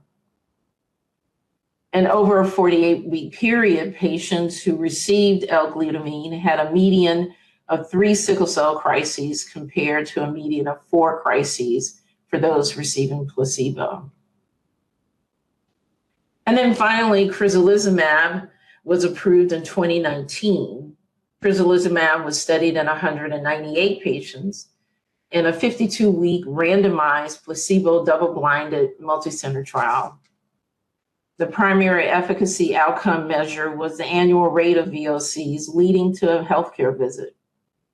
In patients receiving crizolizumab, the approved dose of 5 mg/kg had a lower median annual rate of VOC compared to those receiving placebo. That is 1.63 versus 2.98 crises with a p-value of 0.010. So the next following slides, I'd like to speak about the final drug, Velexator. And on November 25th of 2019, FDA granted Velexator accelerated approval for adults, and then later in 2021 in pediatric patients 12 years and older with sickle cell disease. The accelerated approval pathway has been used for serious and life-threatening diseases and for treatments that appear to be of an important advance. It also requires the use of an endpoint that is reasonably likely to predict clinical benefit. The concept with accelerated approval is that we can bring promising treatments for serious and life-threatening diseases to patients earlier than if we require the pre-market trials to definitively establish clinical benefit. We don't know for sure that the drug will lead to clinical benefit, but we believe that it's likely to do so. The efficacy of Velexator was based on 274 patients with sickle cell disease, which was a randomized, double-blinded, placebo-controlled, multi-center trial called HOPE. And patients were randomized to Velexator, 1,500, 900, or placebo. The median age was 24 years, and approximately 65% of the patients were taking hydroxyurea at trial, at the beginning of the trial. Next slide. The primary efficacy outcome measures was hemoglobin response rate, which was a hemoglobin increase of greater than 1 gram from baseline to week 24. And that response rate was 51.1% compared to 6.5% in the placebo group, with a p-value of 0.0001. Now, this indication is approved under the accelerated approval on the increase in hemoglobin, which we consider a surrogate endpoint that is reasonably likely to predict clinical benefit in sickle cell disease. Continued approval for this indication is contingent upon the verification and description of a clinical benefit in the confirmatory trial, that is HOPE Kids 1, where the trial is looking at TCD velocities as a clinical validated measure of stroke risk. It is well accepted that children with SCD and abnormal cerebral blood flow velocities that are assessed by TCDs have an increased risk of stroke, of overt strokes, and silent cerebral infarcts. So in conclusion, collaboration with the FDA and other stakeholders is key in gaining agreement on novel endpoints to address the urgent need for new thalassemia and sickle cell therapies. I do hope that this presentation has provided you with some insight regarding CEDAR's role in the development of drugs and biologics for thalassemia and sickle cell disease. So now I would like to introduce my colleague, Dr. Meghna Kushal from CBER. Thank you. So thank you again for the invitation today. My name is Meghna Kaushal. I'm the acting chief for the benign hematology branch, and we'll briefly go over the regulatory considerations from the Center for Biologics. Next slide, please. So just to orient everyone to our organizational structure, the benign hematology branch lies within Division of Hematology under the Office of Clinical Evaluation, and that is under the Super Office of Therapeutic Products in CBER. Next slide. So the landscape of treating patients with haemoglobinopathies is changing, and we are in the exciting time of treating patients with novel and complex products. For the development of these products, we also need novel approaches for clinical development. Since they are limited patient populations, there should be careful planning of the development program. Transition from pilot scale to commercial manufacturing can also be challenging, where we consider scalable manufacturing processes and additional methods for safety testing for these patients. Next slide, please. So as many of you know, our office approved 2 gene therapies for the treatment of sickle cell disease in 12 years and older in December of 2023. Next slide, please. And products indicated to treat beta thalassemia were approved in 2023. So there are 3 licensed products for sickle cell disease and thalassemia. Casgevy, that was the first genome-edited CRISPR-based product to be approved for the treatment of patients aged 12 years and older with sickle cell disease with recurrent vaso-occlusive crises and transfusion-dependent beta thalassemia. Lyfgenia was approved for the treatment of patients 12 years of age or older with sickle cell disease and a history of vaso-occlusive events, and Zynteglo for the treatment of adult and pediatric patients with beta thalassemia who require regular red blood cell transfusions. Next slide, please. And shortly after approval, the first patient received Lyfgenia for sickle cell disease therapy this past May in the US. Next slide, please. So what are the regulatory considerations in terms of efficacy? We all understand that there is variability in the patient course of disease, so this should be addressed in the enrollment criteria. We include genotypes, but there are also phenotypic subgroups where some patients have more severe disease phenotypes. Another key regulatory consideration is selecting an appropriate outcome measure. We aim to look at what provides a clinically meaningful benefit. Hence the use of complete resolution of VOC or VOEs in our sickle cell disease files, as they are contemporaneously collected with a surrogate or intermediate marker.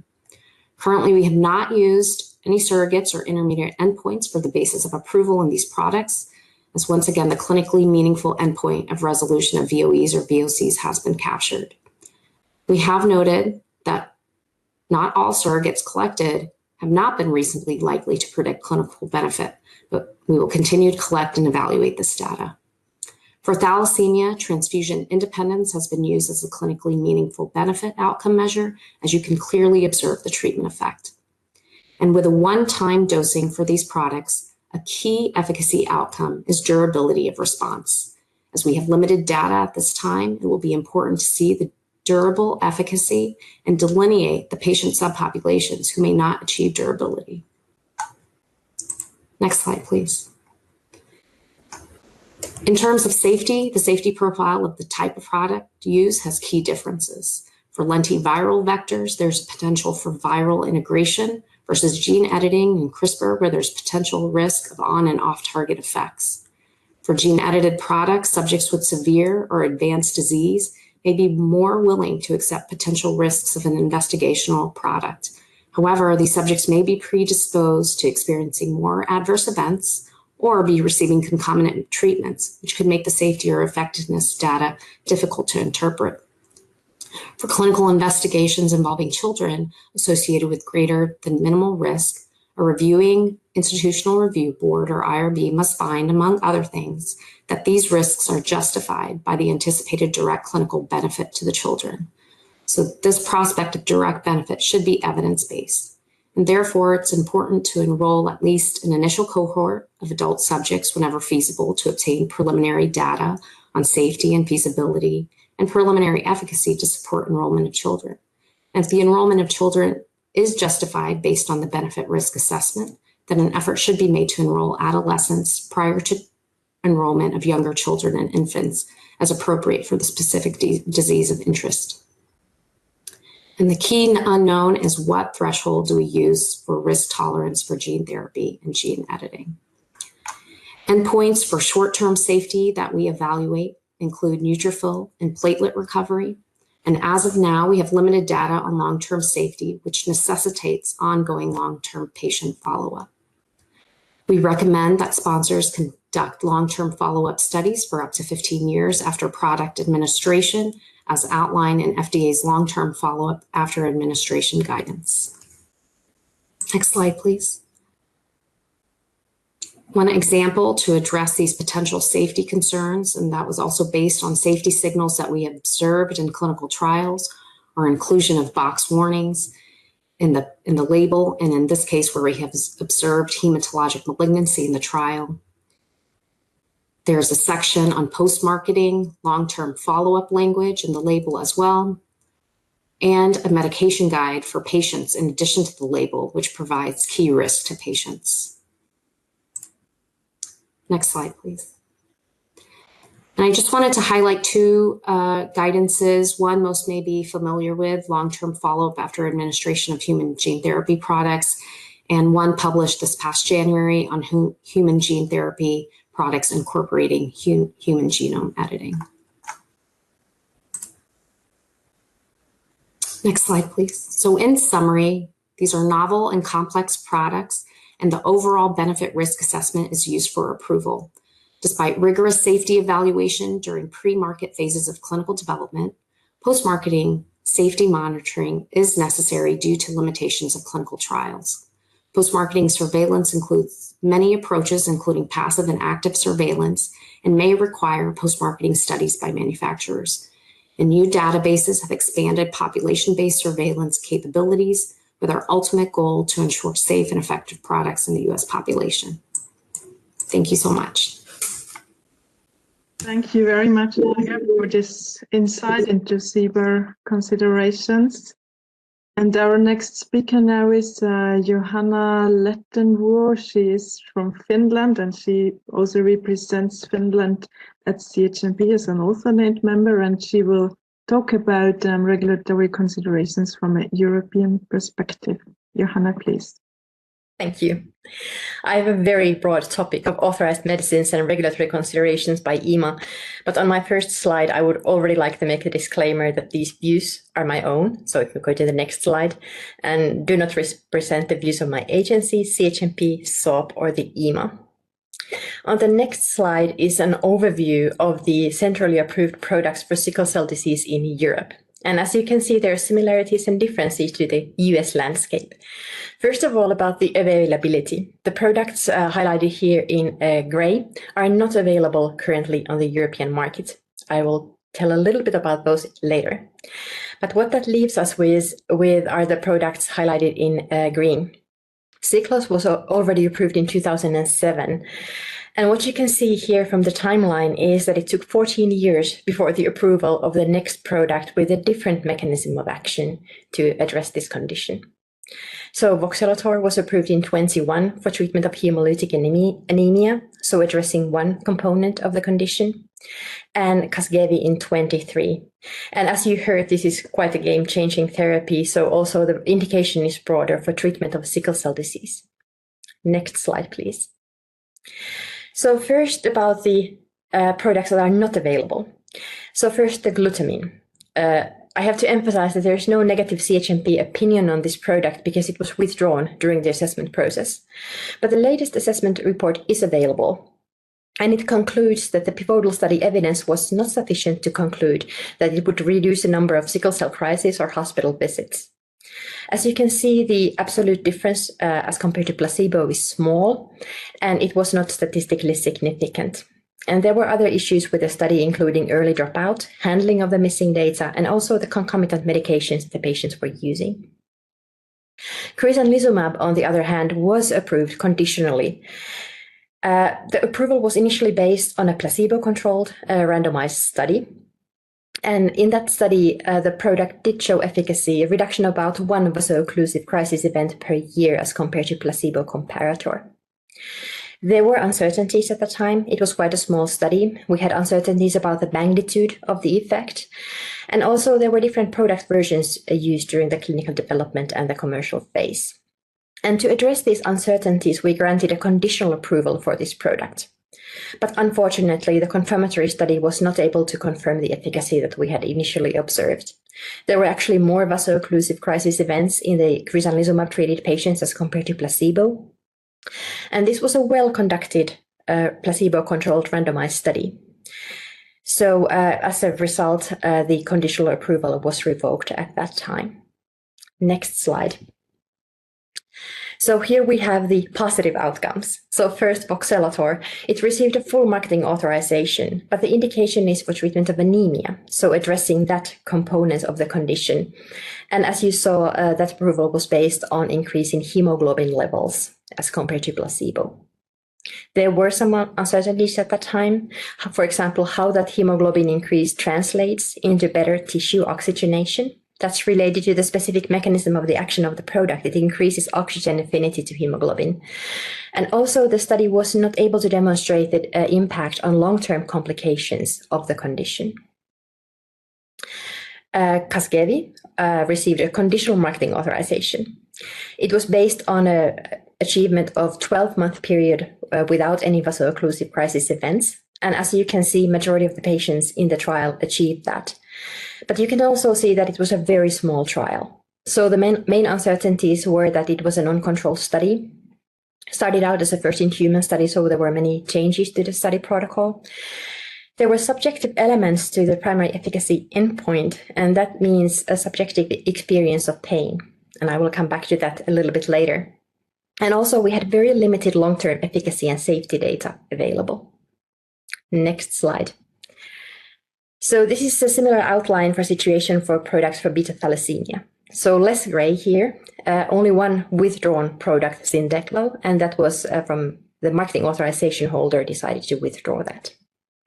The timeline is longer, starting from 1999. But what you can see here is that majority of the products approved are a treatment for iron overload. So to treat a complication of the transfusion rather than addressing the condition itself. Luspatercept was approved as treatment of anemia in 23, and Casgevy at the same time with a sickle cell disease indication, and again with a very broad indication of treatment of transfusion-dependent beta thalassemia. Next slide. I won't go into the withdrawn product because that was a decision of the marketing authorization holder, but these are the positive outcomes. So luspatercept with a full marketing authorization based on a reduction in red blood cell transfusions as compared to placebo. The uncertainties there were that the absolute benefit was quite modest, and it was not demonstrated that quality of life would have been improved by the treatment. And for Casgevy, the endpoint was a 12-month period without any transfusion needs. And that study also demonstrated increase in fetal hemoglobin levels. Again, a very small study, no comparator, and a limited long-term efficacy and safety. So we're still waiting additional confirmatory data from ongoing clinical studies for this product. Next slide, please. So first, a couple of general points about the way we end up with a negative or positive decisions. It seems obvious that the decision is based on positive benefit risk, but a couple specific points. First of all, pricing or reimbursement are not factors that we would consider in the decision. That's both a blessing and a curse. Blessing in a sense that we can focus on the scientific and clinical data, but curse in a way that we cannot take into account the actual availability of the product that may be influenced by pricing and reimbursement issues. Secondly, we assess absolute benefit risk. So there's no requirement for superiority as compared to other approved products for a regular full marketing authorization. We do need to do comparisons for conditional approvals. And what that means in practice is that the smaller benefit might be enough if also the safety profile is more benign, or for example, the safety profile is relevantly different, that the product would be suitable for a different subset of patients. So the decision to use or not to use the product is for the patient and for the treating physician. And then as a last point, unmet medical need is of course a key component in regulatory decision making, and we have several mechanisms to promote development and approval for these products. But it never overrules the need for demonstration of positive benefit risk. So we may accept more uncertainty, but we need to have sufficient data to conclude on the positive benefit risk. Next slide. There would be many aspects to address, but briefly about the endpoints. I think we all agree that demonstration of patient benefit is the most important goal, and that's also from the regulatory perspective. But for approvals, we need reliable, reproducible, quantifiable endpoints, and often that is difficult balance to achieve. As an example, for sickle cell disease, often we've used a severe vaso-occlusive crisis as the primary efficacy endpoint. And that's a very strict definition, for example, requiring hospitalization, use of intravenous opioids, and so forth. So it only captures a subset of the vaso-occlusive crisis events, an even smaller proportion of the overall disease burden to the patient. And on the next slide, sort of opposite example from beta thalassemia. Hemoglobin is a very good endpoint from many perspectives. It's easily quantifiable. We can repeat the measures several times for the same patient without a high patient burden. So clearly quantifiable endpoint. But what we really want is that the hemoglobin increase would lead to reduction of symptoms, reduction of long-term complications, and that's often more difficult to capture within a clinical trial. And it's very difficult to set the threshold that how much would the hemoglobin would need to be increased in order to achieve this. And this is also, of course, dependent on many other factors, including the baseline hemoglobin level. Next slide. So this is already my final slide. So I think we all agree that bringing the patient perspective, the patient experience of the treatment to the regulatory decision making is very important. But just to highlight some of the challenges that we have. Endpoints like patient-reported outcomes, the study design is key. We have challenges with single-arm studies, open-label study design in reliably assessing this type of data. And we often have issues with missing data. And these are rare conditions in small studies. So when there's variation and fluctuation over time, and this type of endpoints can often be influenced by other factors, not necessarily only by the treatment the patient receives. And also the required follow-up to observe resolution or reduction of long-term complications is very long.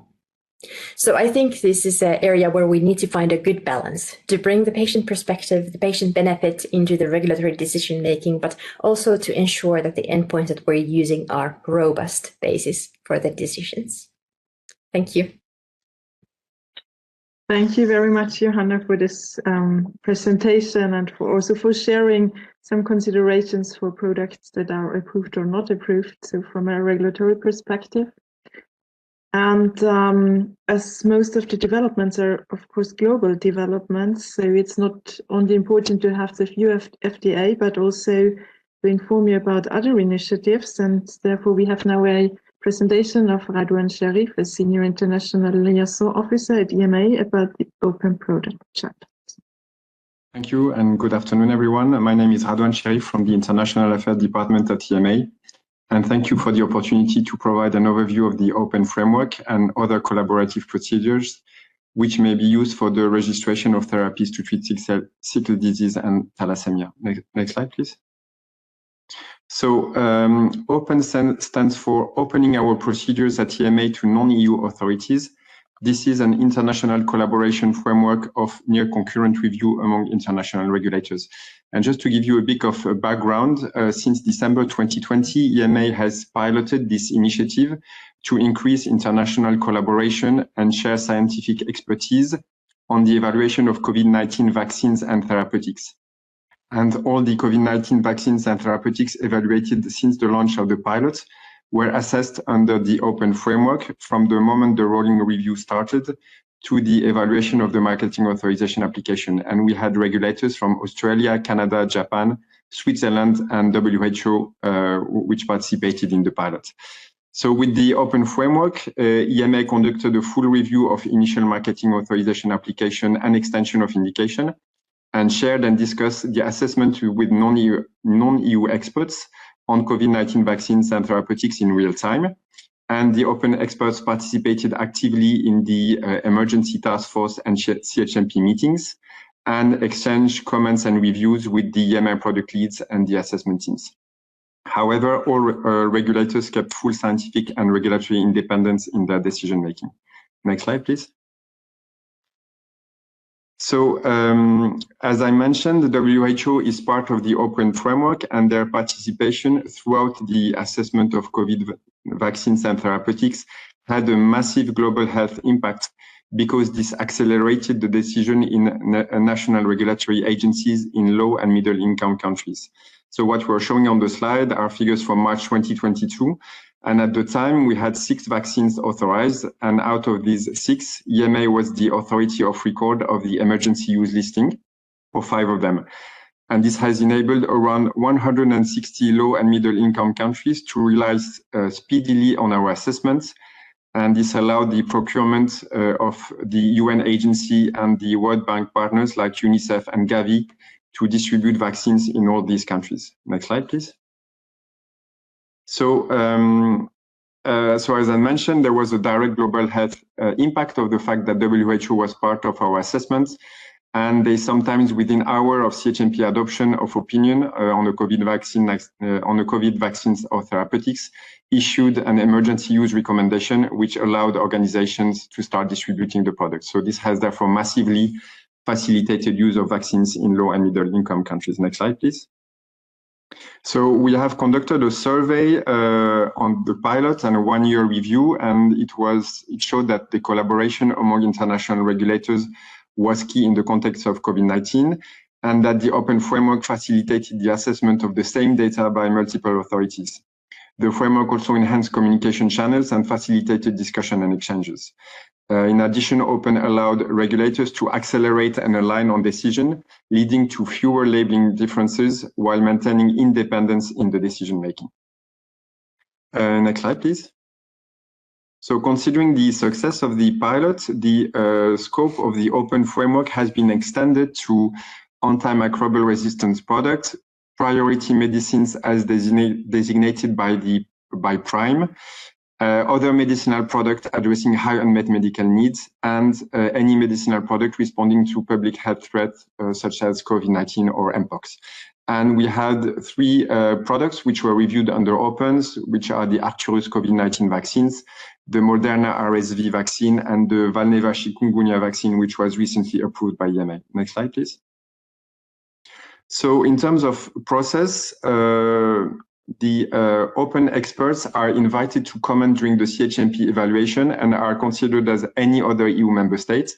So they are receiving the assessment reports, which are circulated by the rapporteurs and can provide comments as any other EU member state. They are not contributing to the CHMP conclusions and to the final benefit risk discussion, and they can participate in the emergency task force, the CHMP meetings, and any other scientific meetings where relevant and agreed by the EMA and the rapporteurs. A change that was introduced recently to the open framework is that up until now, EMA and the open partners were agreeing on the products which could be reviewed under the open framework. But now companies, applicants can request that their products is reviewed under the open framework. We have provided also an updated list of open regulators because since the start of the pilot in 2020, we had Anvisa and from Brazil and MFDS from the Republic of Korea, which have signed confidentiality arrangements with EMA and can therefore join the open framework. Next slide, please. So in terms of expected benefits for global health and industry, so as I mentioned, there's a need to have an alignment in terms of content of the dossier and indications. So this alignment should, to be part of the open framework, so this alignment should improve regulatory convergence within the open countries. It should also faster the overall global approval through leveraging existing or ongoing assessments and expertise. So we can expect, as during COVID, fewer questions for industry and labeling differences. There's also a potential to align the post-approval lifecycle management for major changes, such as extension of indications and also the use of reliance mechanism. And it should also be seen as an opportunity to optimize convergence, the convergence of assessment standards. Next slide, please. So we have mentioned the open framework, but we also wanted to highlight that there are other tools available to regulators and industry to put regulatory reliance in practice. So a good example is the EU Medicines for All initiative. This is an initiative which focuses on the regulatory assessment of medicines which are typically used in countries with limited regulatory capacity. So they often target diseases that are more common in low and middle income countries. So a key feature of the EU for All is that it is a collaborative process. And EMA works in partnership with WHO, as well as experts and regulators from the countries where the medicines are likely to be used. And to date, 17 medicines with an EU M4 scientific opinion have become available in 94 countries worldwide, resulting in a total of 229 marketing authorizations. Next slide, please. Another great example of regulatory reliance put into practice is the WHO collaborative registration procedure. This procedure accelerates national approval of medicines in countries with limited resources based on the assessments already carried out by a stringent regulatory authority, of which EMA is a prime example. So through this procedure, patients from around the globe get access to essential medicines faster, thereby improving global public health. And to date, 13 medicines with an EU marketing authorization have become available in 23 countries, resulting in a total of 83 marketing authorizations. Next slide, please. Yeah, so I've reached the end of my presentation. Happy to take any questions. Thank you very much. Thank you very much. And indeed, there is one question in the chat. So how do countries qualify for open partnership? So to be part of the open framework, our partners need to have a confidentiality arrangement in place with the EMA. So these confidentiality arrangements allow the exchange of commercially confidential information. And on slide 6, you have the list of countries with which EMA has a confidentiality arrangement, which are namely Health Canada, Swissmedic, TGA from Australia. We have a PMDA from Japan, the WHO, Anvisa from Brazil, and MFDS from South Korea. These are the partners with which EMA can exchange commercially confidential information and with which an open framework can be put in place. Thank you very much. And now we proceed with session 2, where some additional perspectives will be shared. And the first speaker is Laurence Lvov from the Human Rights Directorate of the Council of Europe, and she will talk about bioethics considerations on gene editing. Thank you very much, and Thanks for this invitation to this workshop. I'm going to focus on quite relatively recent work done by at intergovernmental level at the Council of Europe on genome editing, linked in particular to the announcement made in China with the birth of babies out of genetic modification at the stage of embryo. So can I have the next slide, please? Just a quick reminder about the Council of Europe, which is the oldest European organization set up in 1949 with the 47 member states, which includes the member states of the EU, and whose main objective is to strengthen democracy and rule of law and human rights, which is actually the main pillar under which the activity I would mention are carried out. Next slide, please. The reference legal instrument for the protection of human rights in the field of biomedicine is the Oviedo Convention. And this is the only legally binding instrument in this field.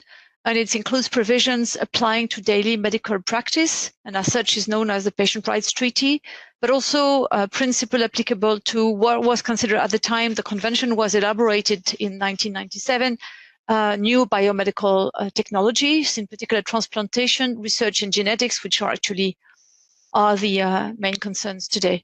I just want to stop here because I'm not going to mention it, but Raffaella Colombatti, referred to in her presentation to the notion of equity and equitable access to treatment. And this is actually one of the key principles of this convention, equitable access to treatment, and that's the requirements to member states to ensure that equity. And the Council of Europe has actually adopted a recommendation recently on equitable access to medicinal products and medical equipment in shortage situation, and is currently working on a white paper on equitable access to innovative therapy. And I thought that that is quite relevant to the discussion that is taking place during this workshop. Now I'm going to continue. I just mentioned that the convention, Oviedo Convention, does not have formal link with the Convention on Human Rights. However, it is actually very close to the principle laid down in that convention, and the Court of Human Rights is actually using the convention as an instrument of interpretation of the Convention on Human Rights, which is also a reference for the Charter of Fundamental Rights, in particular Article 3 on integrity. Next slide, please. So in the Oviedo Conventions, we have one provision, which would be really the focus of my presentation, which is Article 13, intervention on the human genomes. So this was very often referred to in all the discussion paper you've seen on genome editing, with the development of CRISPR-Cas9 in particular. So what does this article say? This article is actually limiting the purpose for which an intervention on the human genome can be carried out to, we could summarize it by saying, medical purposes, preventive, diagnostic, or therapeutic purposes. So that's the first part of these provisions, which limit the purposes. And what is behind this limitation? It was a concern by the drafter of possible misuse and abuses. At the same time, it was an acknowledgement of the positive potential benefit of genetic modifications for the development of knowledge, as well as for the possibility of developing treatment, but also the fact that we could intervene and control genetic characteristics of individual was behind this limited purpose. So medical purpose. And then the second part of that provisions is actually prohibiting what was called reproductive modifications in the genome of any descendant. And this was actually very much at stake in the context of CRISPR-Cas and the applications to gametes and embryo of that possibility of modifications.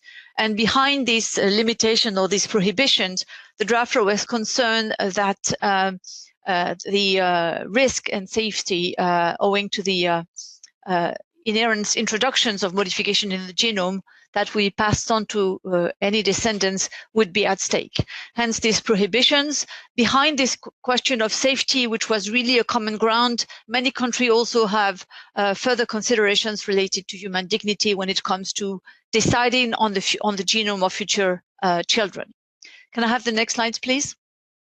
So I refer to the development in China and in particular, the committee in charge of protection of human rights in biomedicine just after the second summit on genome editing, when the birth of those two little girls in China was announced, published a statement.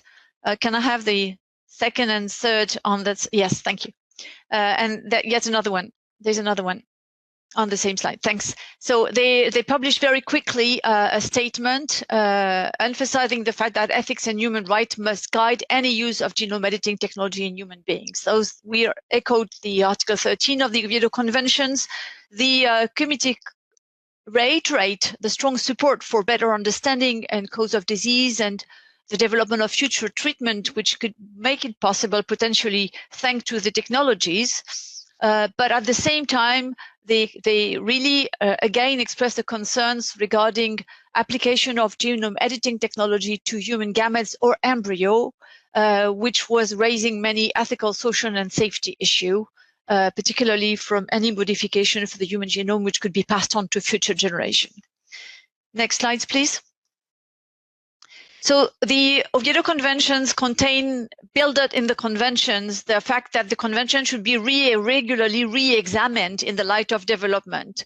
Re-examine does not necessarily mean revising, but it means that regularly the relevance of the provision needs to be assessed in the light of the development. So obviously the circumstances led the committee to decide to re-examine this Article 13 in the light of those developments. To do so, they have actually done an analysis of technical and scientific aspects of those developments, and look also at their ethical and human rights implication.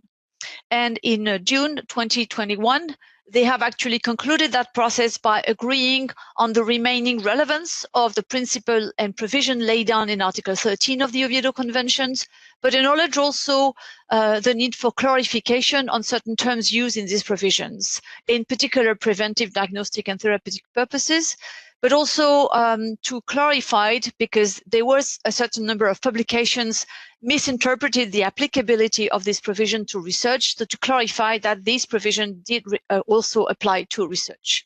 Next slide.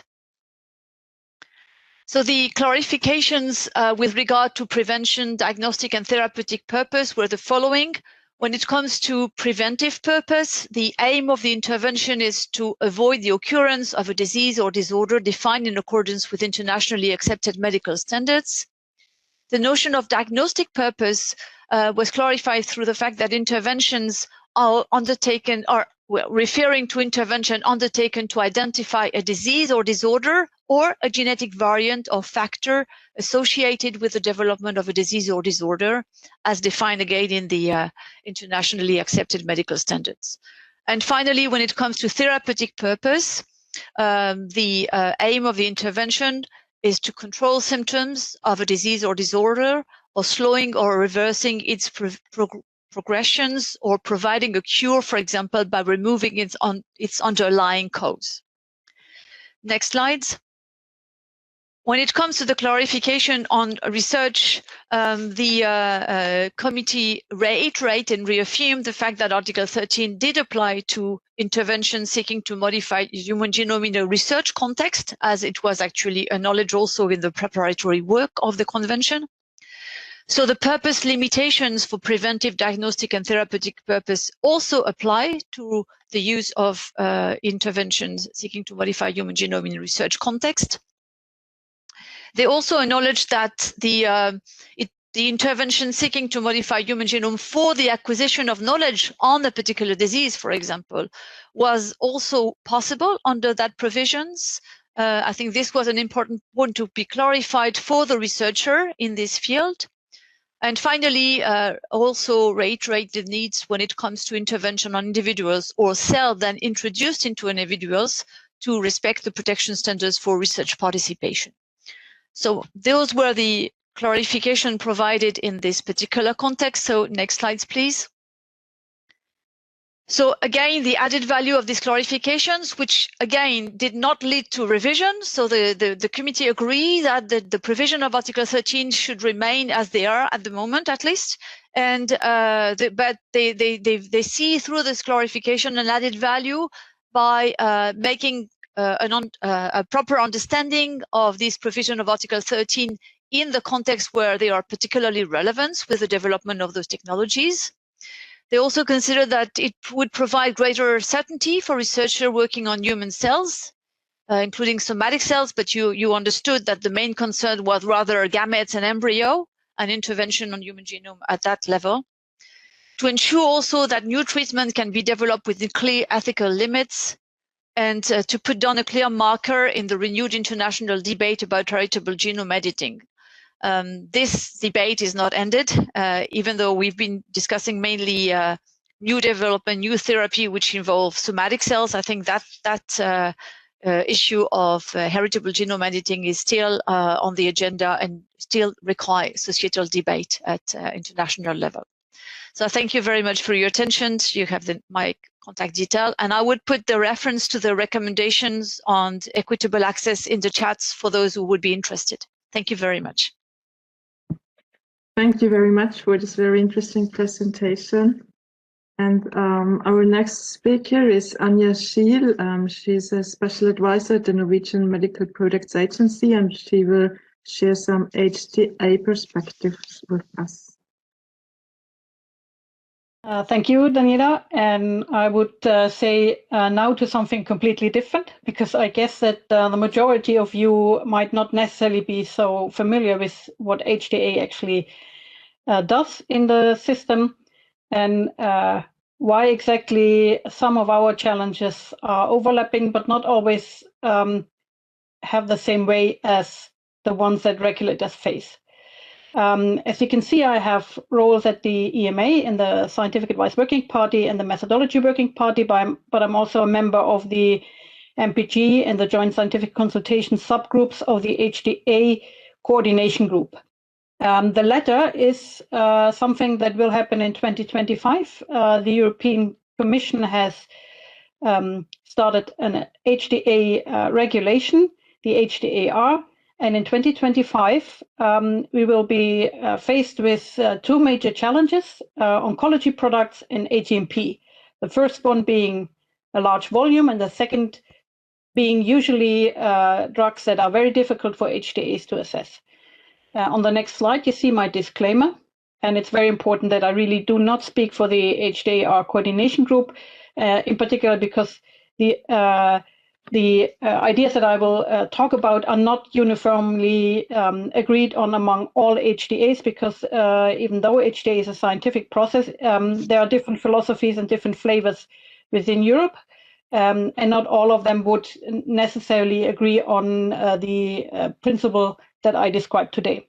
On the next slide, you heard from Johanna already that the benefit risk is possible to assess on, for example, a single-arm trial. It doesn't have to be in any way comparative.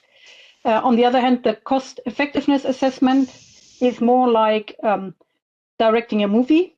You're trying to explain something that will happen in the situation where something new is introduced to a stable system, meaning that many, not all, HTA bodies in Europe do health economic modeling, in which they predict the future based on the available data from different sources. And that is more than just looking into clinical trials. And a very classical statement is that all models are wrong, some models are useful, and we're very much aware of these. Next slide, please. So the principles of those HTA bodies that do actually health economic assessment based on cost-utility analysis is the QALY. And as said, not everybody does cost-utility analysis in Europe. There are other ways to assess the value of a drug. The quality-adjusted life year is a generic measure. It measures the disease burden in such a way that it includes both quality and the quantity of life lived. And it's very important to understand that exactly here the patient-reported outcomes and the patient-relevant data are coming into play. What you can do in that situation is that you establish the area under the curve of the previous treatment that was available versus a new treatment. So the blue versus the yellow in this figure on the right-hand side. And it's very important to understand that everything HTAs do is based on a comparative approach, meaning that it is very difficult if there is not sufficient evidence to compare the old with the new. On the next slide, you can see that there are many, many aspects that we have to take into consideration. And you heard quite a number of these elements already during today's talks, like the underlying biology, the risk of the individual patient, the symptomology. And we also know that unless we would have trials that would cover the entire observation period of the natural history of the disease, which is usually quite impossible, we have to extrapolate beyond the observations in the trial. On the right bottom side, you see a little figure which kind of describes that you have to use, for example, time to event endpoints and then make assumptions on how the future will look like. Next slide. What we then construct is what is called a counterfactual reality. And I know that some people consider it more like fortune telling, while others do very clearly understand that we have a certain methodology behind it, but these decisions are complex and they are based on a lot of assumptions that very often are not necessarily easily extracted from the available clinical evidence. Next slide. Something that's very different to the decisions that regulators make is that welfare economics has some underlying principles. There's something called the Pareto improvement. This is an ideal situation in which everyone in society would be better off, or at least not worse off, than they were before if we make an investment. So there is an assumption that is made for the entire society. The reality is that this never ever happens. So what we have is the subversion of it, the Kaldor-Hicks improvement. And this describes a situation where some are made better, and they could hypothetically compensate for those that are worse off once we have introduced something. So there are losers in the system.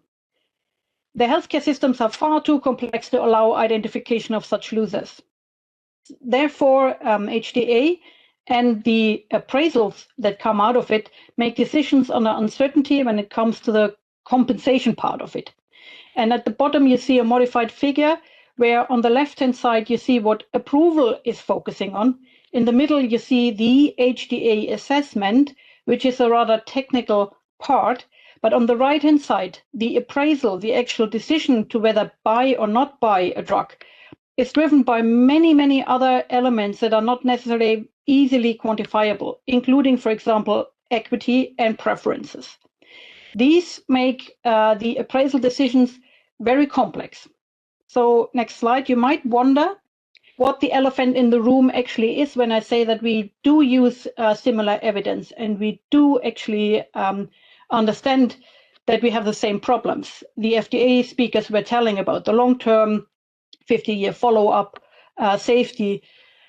We have similar questions, but the problem for us presents slightly different. And on the next slide, I'll show you something that my Swedish colleagues have created in one of their guidelines. And if you are good in Swedish, you can actually read it. I give you the reference for it.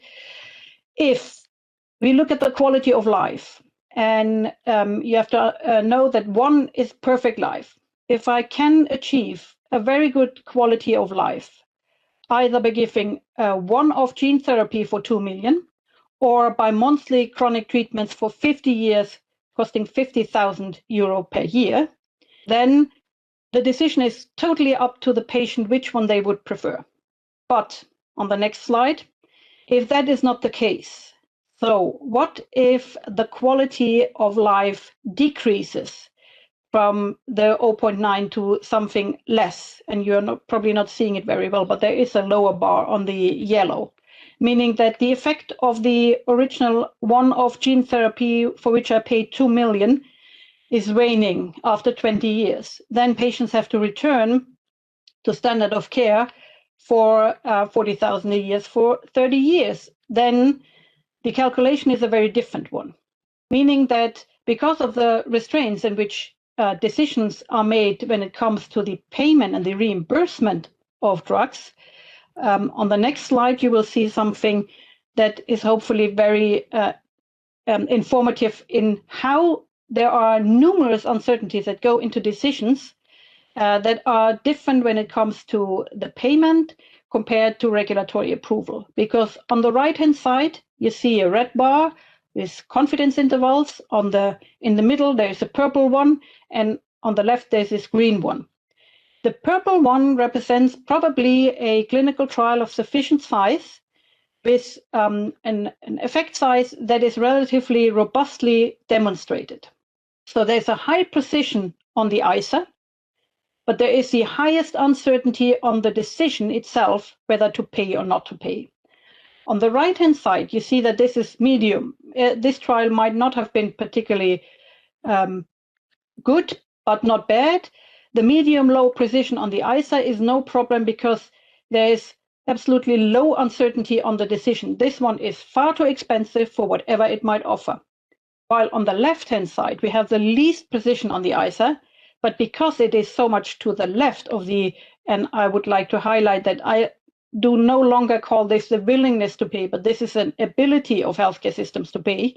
So on the left-hand side, we have very low precision, but again, our decision is very clear. We can say yes to this one because even if it's the upper end, we are still spending our money on something that is acceptable in terms of that we probably have a good understanding what the value of the drug really is. So the problem or the difference between regulatory decision-making and HTA and appraisal decisions is the restraints in which we have to make our decisions. We see the same, or we share the uncertainties with each other, but we weigh them in differently because there is no limiting factor when it comes to approval per se. So regulators can approve anything they want as long as they have a strong enough belief that the drug has some effect. But for downstream stakeholders, this is different. In our decision framework, the decision makers have to prioritize something. That is something that regulators don't really have to do. And in conclusion, not everything that works is actually good value to buy for all different healthcare systems. And in addition to the actual price of just the drug, which we normally put at the center of it, you heard already earlier that some diseases, and in particular these ones, have a huge strain on the healthcare system as a whole, because there are costs that accumulate outside the actual drug costs themselves. And while in some healthcare systems, maybe there is enough expertise and there are already expert centers, in other countries, the same drug might not achieve the same effectiveness in the wild simply because the investment that a healthcare system would have to put into place to gain the expertise and to provide the service is exceeding something that seems from a societal perspective acceptable. And I would leave you with this. The idea really is that once you're forced to prioritize, the question on whether to buy gets more complicated than the question on whether you would like to approve it. This is particularly complex for gene therapies, but it does hold for many of the ATMPs, and it holds for almost all of the drugs that have been mentioned today. Thank you very much, and I'll hand back. Thank you very much for this presentation, and we may come back to that and implications on trial designs during our panel discussion. Hopefully we have enough time for that. Our next speaker now is Maria del Mar Manu Pereira from Spain, and she will talk about her experience with registries. So thank you very much for the opportunity for presenting today what we are doing at the EU level for the registries. And we have here earlier today several times about the lack of standardization of clinical data and how this prevents researchers to advance in discovery and in translational and clinical research.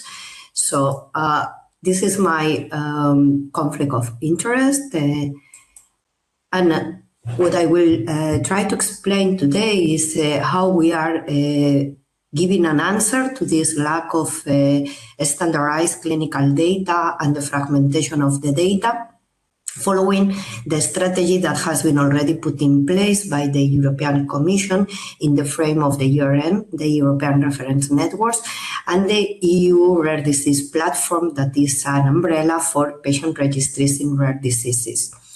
So So in the objective of today, I will be speaking about the Rare Anemia Disorders European Epidemiological Platform. This is the European registry, it's the RADIP. It was built in 2018, and it was built in line with the ENROL, that is the Central Registry in Hematology of the ERN EuroBloodNet, and both are aligned with the EU Rare Disease Platform and this strategy for patient registries. So the idea or the objective is to implement the FAIR principles for the sharing of the data, and then we don't want to duplicate what is already in place, but to link or upgrade or build new registries when it's needed. That, as you will see, when the RADIP started, there were really very few registries on rare anemia disorders. We developed a centralized solution at the European level. We have a custom solution, but also a REDCap solution that we provide to our national coordinators, because what we want is really to support our national coordinators to build their own national registries. So we have two main objectives in the RADIP. The first one is to enable the epidemiological and surveillance of rare anemia disorders to improve healthcare planning. But the second one is to have enough amount of high quality data. This is what we have heard before, no? Why? Because we need all this quality real world data to be able to identify reliable biomarkers for the disease progression, prognosis, and response to treatments. And this can be used as endpoints also for clinical research. The disease scope of the RADIP is any inherited anemia disorder. So we include sickle thalassemia, but also other ultra-rare anemia disorders. And currently we have 15 active collaboration agreements that are already signed or are about to be signed. I have to say that one of the main bottlenecks are the legal management of all these collaborations, but we are happy to say that we have 15 active collaborations with our data providers that are the national coordinators. We could have more than one national coordinator in one country. And then through them, we are currently involving almost 300 hospitals in 13 EU countries, as you can see in the map. This is a huge effort, but I think it's a good result now. So currently we have all these collaborations. Two messages here important. So we cannot expect that at the end all the countries are using the same solution or the same software. For the reason we need to work a lot on interoperability, standardization, and this is what we are doing. But as you can see, most of the countries are using the RADIP solutions or the centralized solution or the REDCap solution, but developed by us. But also we are aligning other solutions, as for instance in the Netherlands or in France, that they had some previous registries, or Belgium. So the good point is that this is a heavy process, but once that is done, you can automatically transfer every year the data to the centralized platform, the European platform. So at this point, we have a bit more of 2,000 patient individual data, but as you can see, these numbers will be rapidly increasing by the end of the year based on our collaborations that we aim to have more than 7,000 patients by the end of this year, only this year. And then this is a solid collaboration with long-term sustainability, as it is based on all this verification and interoperability of the different solutions. Of course, we need a very robust governance and steering and data access committee, also to be sure that what we are doing is meaningful. I will speak a bit in the next slides, but we have everything is regulated by legal agreements. And then another point that is important and that several of the speakers before also highlighted, is the representativeness, no? How we can be sure that all the data that we are collecting is representing the disease population, no? One thing is the registry population, the patients that are registered in the registry today, but there is a different number that is the disease population, that are the number of individuals living with the condition in the European Union. And this is important to understand our representativeness in terms of coverage, but also to understand potential source of bias that can be impacting in the results of translational and clinical research. So for this reason, we conduct every year annual surveys on the disease population, and currently we have mapped more than 40,000 patients with rare anemia disorders. This is the data for sickle cell disease. You can see here that we can then track where are all these patients, and we can distinguish, or we can see the distribution between pediatric and adults. We know that there are more patients in Europe, but at least now we have good information from more than 200 hospitals and these 19 countries. The same for thalassemia. And also we include in our survey some parameters on severity, because this is very important also to understand this source of bias. We need to understand if the patients in our registry are mainly for one genotype, or are the severe ones, or what is impacting in the decision for a patient to be included in our registry. So we include some genotyping and treatment options. So the part that we are working now is on the data quality plan, and for this we are following the EMA framework for patient registries, and we are implementing data quality metrics for real-world data. So we follow the different key aspects on relevance, coherence, and timeliness. So for this, we work with our expert committee and the data providers and the experts in our data access committee to ensure that our parameters are relevant to the questions that we want to answer and the new developments on the disease and the drugs. For coherence, we include all the ontologies and codifications, because we need to be sure that we understand each other and we are using the same definitions, but also for machine interoperability, for the batch transfer. And also it was mentioned before that it's very important to be able to collect prospectively the data and to ensure that we can collect longitudinal data.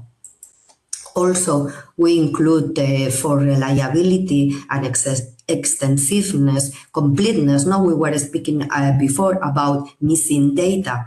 So we have included in our registry two types of validations, real-time and asynchronous, to increase the quality of our data and reduce missing data. And why? Because we want really to enable research and from discovery to clinical research.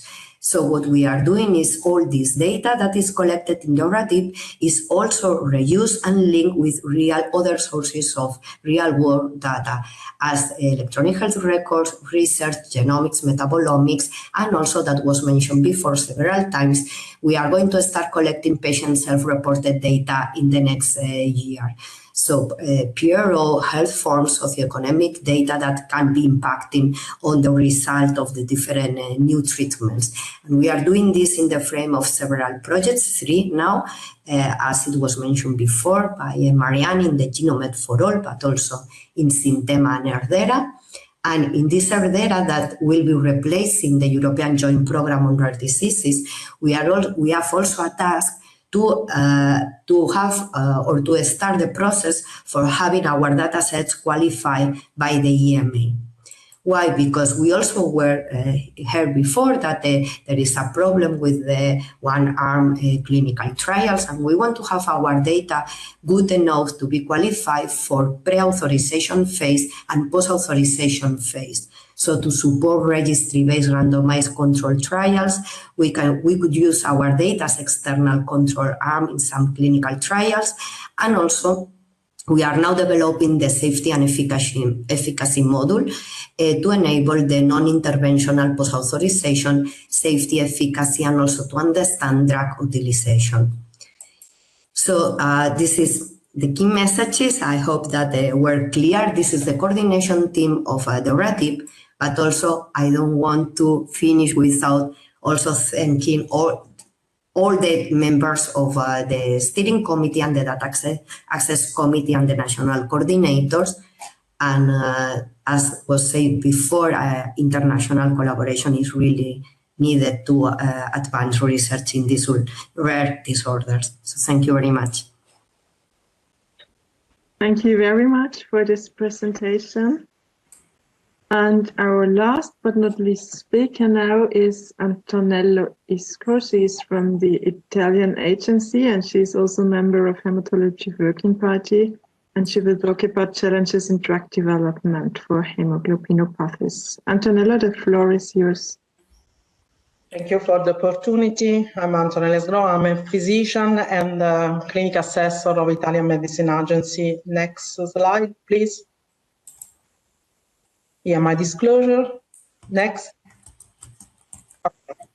Due to migration from countries of region with high hemoglobinopathy frequency, such as Africa, Middle East, or Asia, large number of patients with these disorders are living in almost every European country today. Next.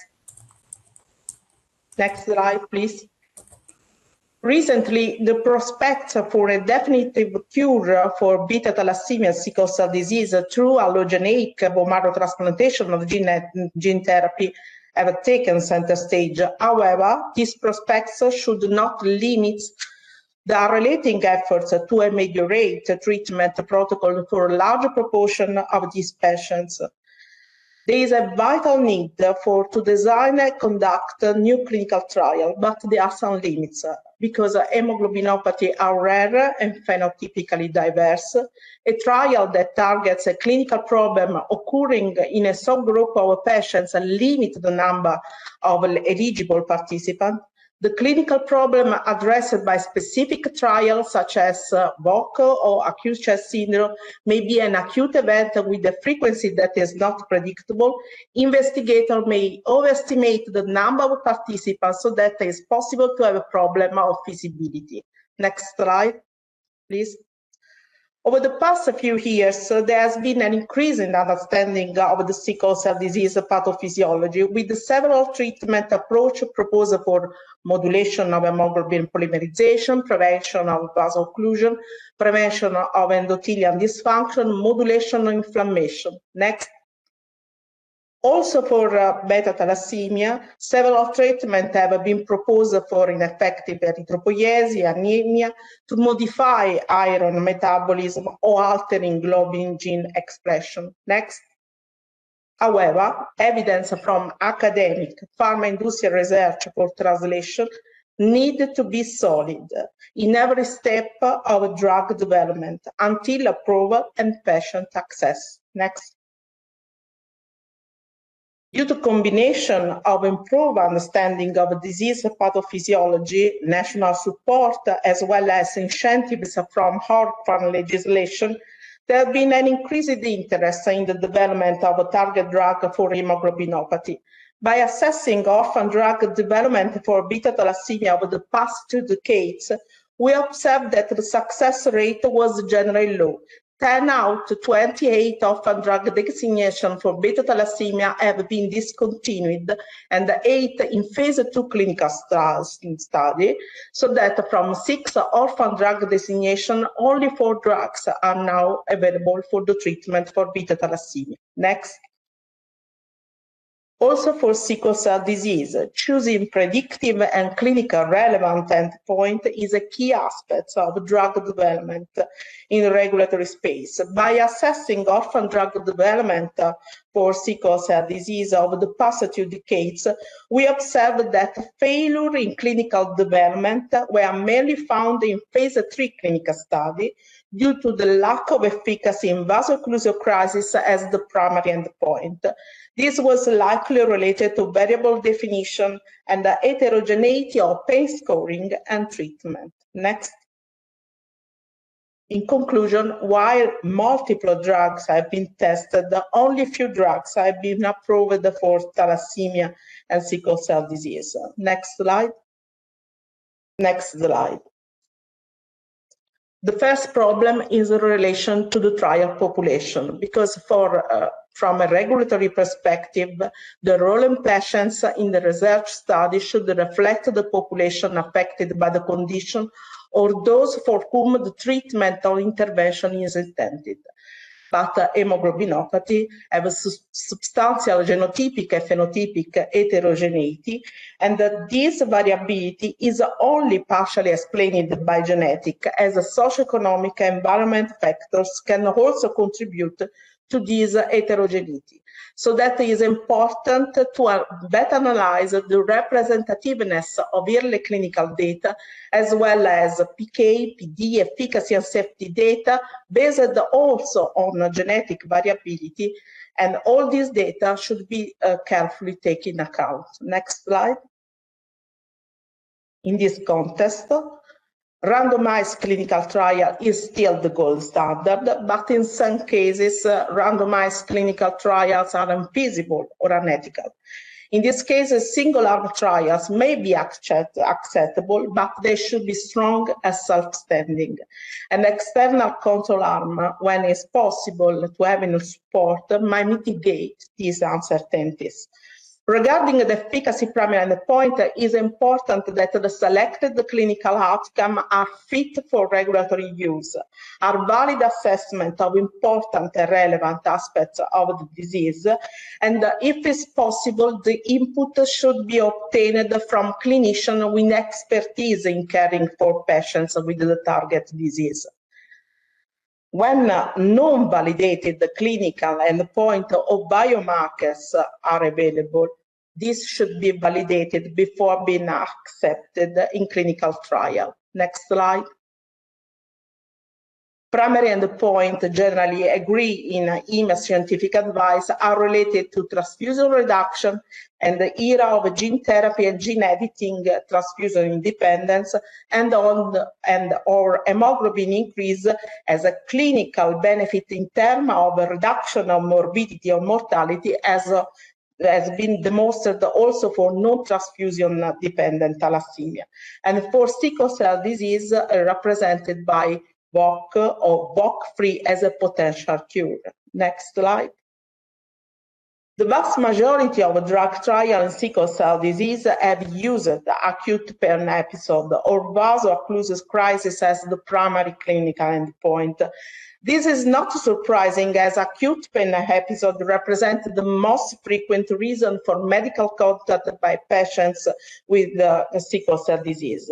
But VOC may represent the main causes for the low success rate of sickle cell disease clinical trial, given the complex pathogenesis of this complication, as well as the difficulty in quantifying this episode, so that most sickle cell patients have infrequent VOC requiring hospitalization and are excluded from a VOC-focused trial. Moreover, sickle cell patients can have lifelong complications in addition to the pain, for example, anemia, stroke, acute chest syndrome, or pulmonary hypertension. Next slide, please. And all you know the example of voxelotor or crizanlizumab. Next slide. We need sickle cell related clinical endpoint, and in a few years ago, the American Society of Hematology and the FDA developed a consensus recommendation for trial endpoint, in particular in relation to the specific clinical endpoint of a cure related to the sickle cell phenotype. Next slide. Next slide, please. In this context, scientific advice and scientific advice working party can be helpful during all the phases of drug development for identification of the development of a biomarker for long-term endpoint concerning organ function, or for identification of patients reporting outcome, also with the help of patients and caregiver, but using validated methods in a joint effort for high standard of evidence in interest of patients and society. Next slide. The last point is related to the rare nature of disease, so that efficacy and safety data could be limited at the marketing authorization. Therefore, additional data may needed to be collected in the post-marketing through dedicated PASS-5 study and or registry study. In particular, information obtained from registry could have played an important role at every stage of the drug, from the drug discovery to the design of clinical study to the collect data in the post-marketing period, in a joint effort between academia, patients, industry, registry holder, and regulators. Next slide. This is the last. We can do more for haemoglobinopathy. First, increase the synergy between a European research team working on the pathophysiology of thalassemia sickle cell disease at the preclinical level and the subsequent clinical development. For example, I think initial orphan designation, protocol assistance, a joint effort between the committee of EMA, such as COMP and Scientific Advice Working Party. Involve a large number of patients in clinical trial. In particular, there are currently no approved therapy for treatment of alpha thalassemia measured intermediate. Therefore, a unmet medical need exists for these patients as well as for the sickle cell patients with the variant of sickle cell disease. Data on new therapy regarding children are currently limited. And the last point is generate common action at the European level to ensure optimal care for all patients, especially for those who do not currently have access to clinical service in many parts of Europe. Thank you. Next slide. This is only a part of IFA. Thank you for your attention. Thank you very much, Antonella, for this presentation. We will now have a 10 minutes coffee break. So we will start the panel discussion at 10 minutes past 5. So we are only 10 minutes late. So welcome back, everyone. We will now start with the panel discussion that will be co-chaired by Caroline Bolz and myself. And we have an additional panelist. So in addition to all of the speakers, it's Jenny Kalia, who is interim president of the European Sickle Cell Federation, and also Chris Sotirelis, who is a patient representative for thalassemia. And well, as you can see here now in the agenda, we will try to discuss about relevant parameters and outcome measures to be collected in clinical trials by considering the treatment goals. And here would be interesting to hear both the physicians, but also the patient's perspective, the patient characteristics, and also differences in patient populations. We heard several statements on this, but also aspects for study design. I would like to again ask everyone to be very focused. So the shorter and more focused your answers are, the more questions we can have in this panel discussion. And I think that would be very interesting and good if we can have as many questions as possible. So Caroline, I don't know if you would like to share the slide that we have prepared for the panel discussion. Yes. Yes, and I think Daniela, thank you very much, Daniela. So I think we will start with sickle cell disease. So we have had discussion before with the speakers, where the panelists now, that it would be better to actually differentiate between sickle cell and thalassemia. So we will start with sickle cell disease, and the first question is perhaps to the patient representative as a starting point, and it would be what do you expect from a treatment for sickle cell disease, and what are the most important patient-related outcome. And for that, we have an additional panelist, Jenica. So I don't know if Jenica, you would like to start, and we can also hear from Loris as well, because he's also patient representative, also representing sickle cell disease patients. Thank you. I've unmuted myself, but I don't know where the camera thing has gone to turn it back on. Sorry. Don't know what happened. Oh, I'm back. I think you can see me. What do I expect from a sickle cell disease treatment? I always like to give an answer that I think is kind of representative of the entire sickle cell community.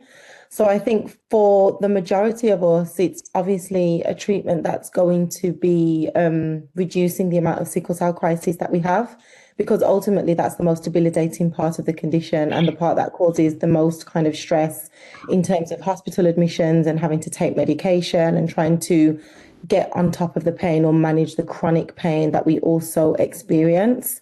But one of the things I would also like to add to that in terms of patient-related outcomes is one of the things that we're seeing, and we've seen it across most of the presentations, is that as well as the vaso-occlusive crises, which are the most regular symptom, there's also the long-term damage.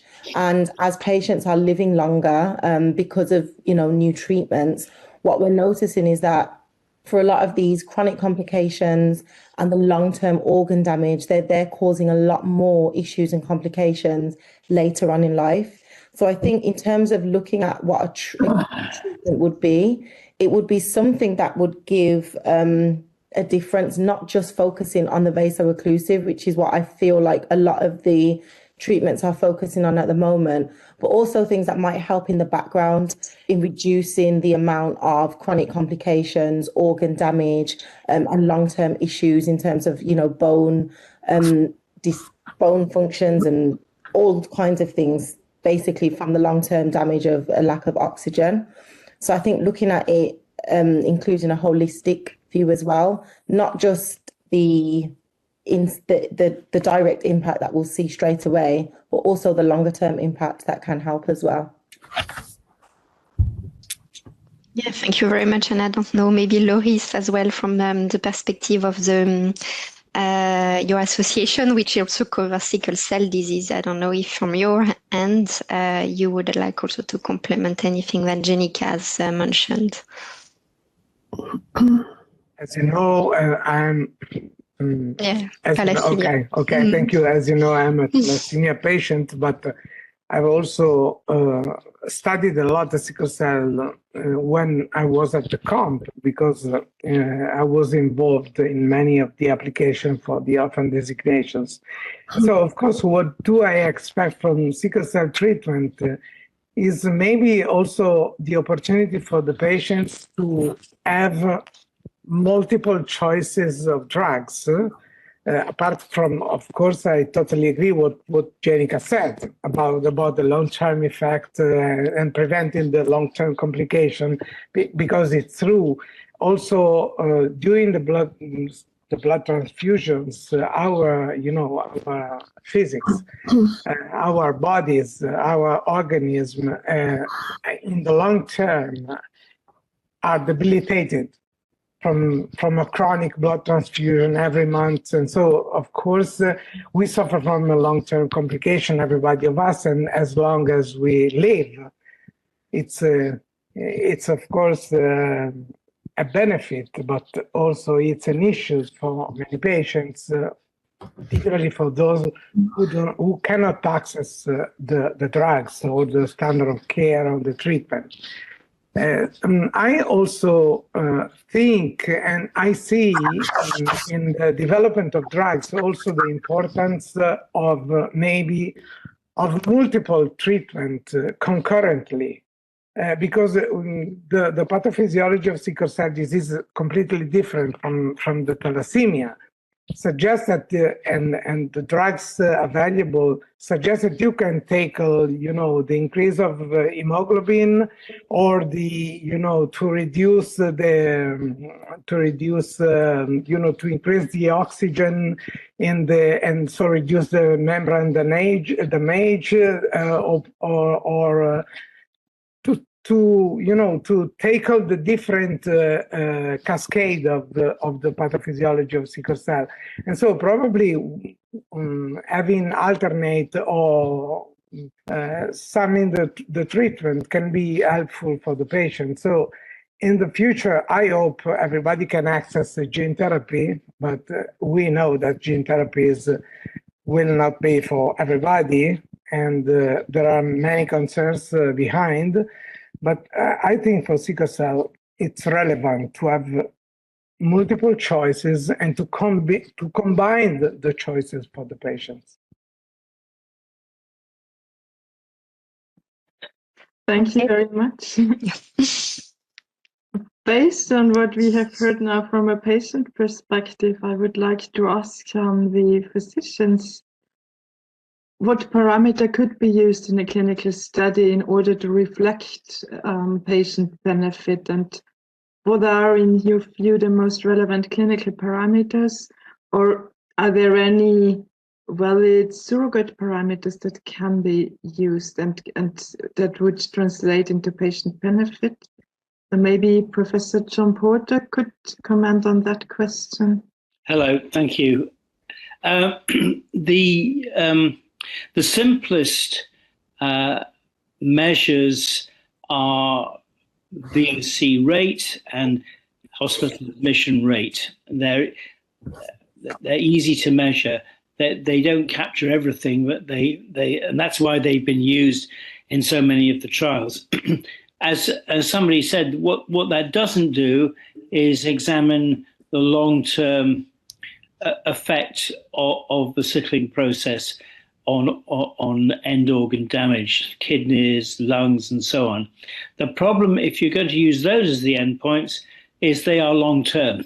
So if you want to get a drug licensed, it's going to take forever to accumulate those data. It doesn't mean you shouldn't look at it, but using that as your primary endpoint in a clinical study, you're making a very difficult proposition.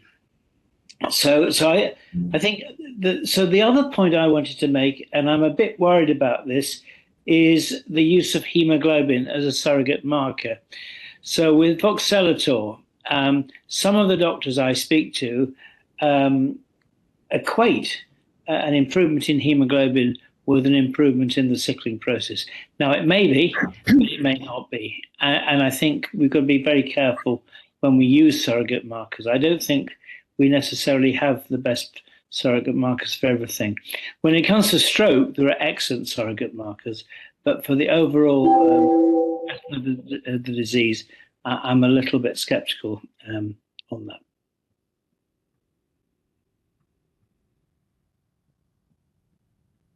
Thank you for this. Any other physician? I don't know, Marianne or yes. Rafaela, if you want to comment, yes. Well, it's a problem of the definition of pain, and I totally agree with the patient's voices. Pain is the most important problem, but pain is highly subjective and related to psychological stress, and it is extremely difficult to use pain. I think that clinically, one very strong predictor, but not correct for everyone, is fetal hemoglobin percentage. It is a target for many trials, but we know that patients with high fetal hemoglobin level may undergo a painful crisis. What I think, if I had to comment those excellent points which have been already said, is that most probably, if you accept bone marrow transplant, patients will need combination of treatments, and hydroxyurea accepted. It's not easy for pharma to accept to use combination of treatment. the second point that John Porter said is we need long-term data, and many companies are not very happy to wait for the long-term data. They want to have quick results. And the last point is that I am in a center. I have proposal for a new drug, I should say, every month. Some are really interesting, but my experience is that patients are extremely afraid to enter into a trial, and they say, no, I don't want to test a new drug. So it will be really difficult to enroll patients and to perform long-term data. And we have surely to draw the design of the trial with the patients so that they can also explain why they're expecting for, what are their fears, and how to enroll patients. Because, for instance, in a new drug, in France, we have 30,000 patients, and in Paris, we had the possibility to enroll 2 patients. Out of 30,000 patients, 2 accepted to be enrolled for this trial. So it's really a problem.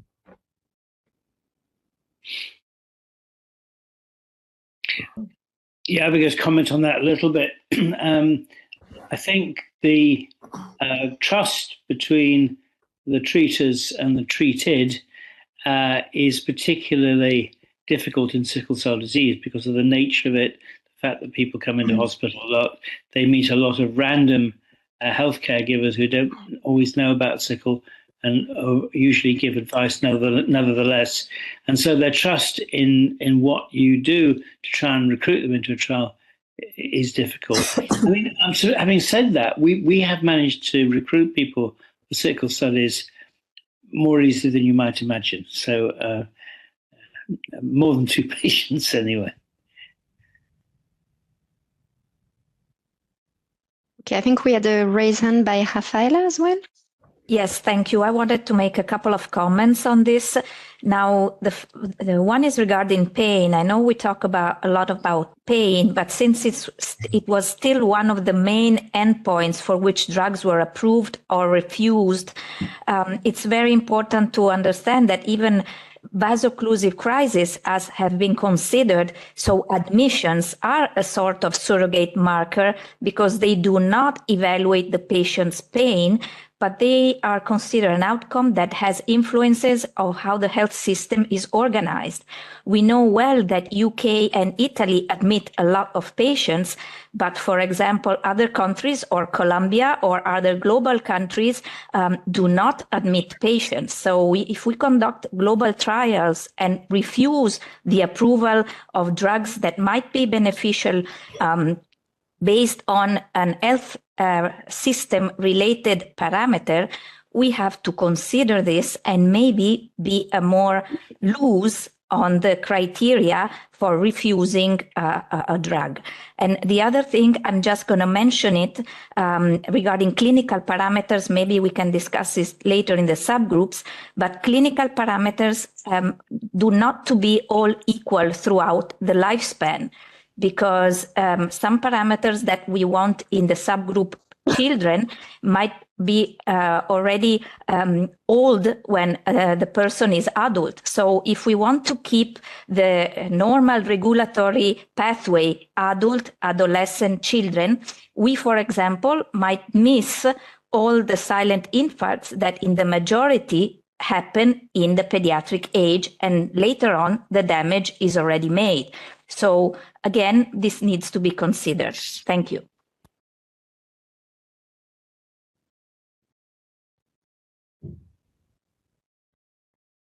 So I think we can move to the next question, and which is also again now looking at the patient perspective on how to define a sickle cell disease patient. And I think it's also very relevant to think about the differences between transfusion dependent versus non-transfusion dependent patients. So again, maybe we start with Jenica. Yes, I think defining the patient can be difficult. I think it was John Porter mentioned in his presentation near the very beginning of the webinar, not everyone is the same. And I think because of that, it sometimes makes it difficult to define the patients, because what works for one doesn't work for all of us.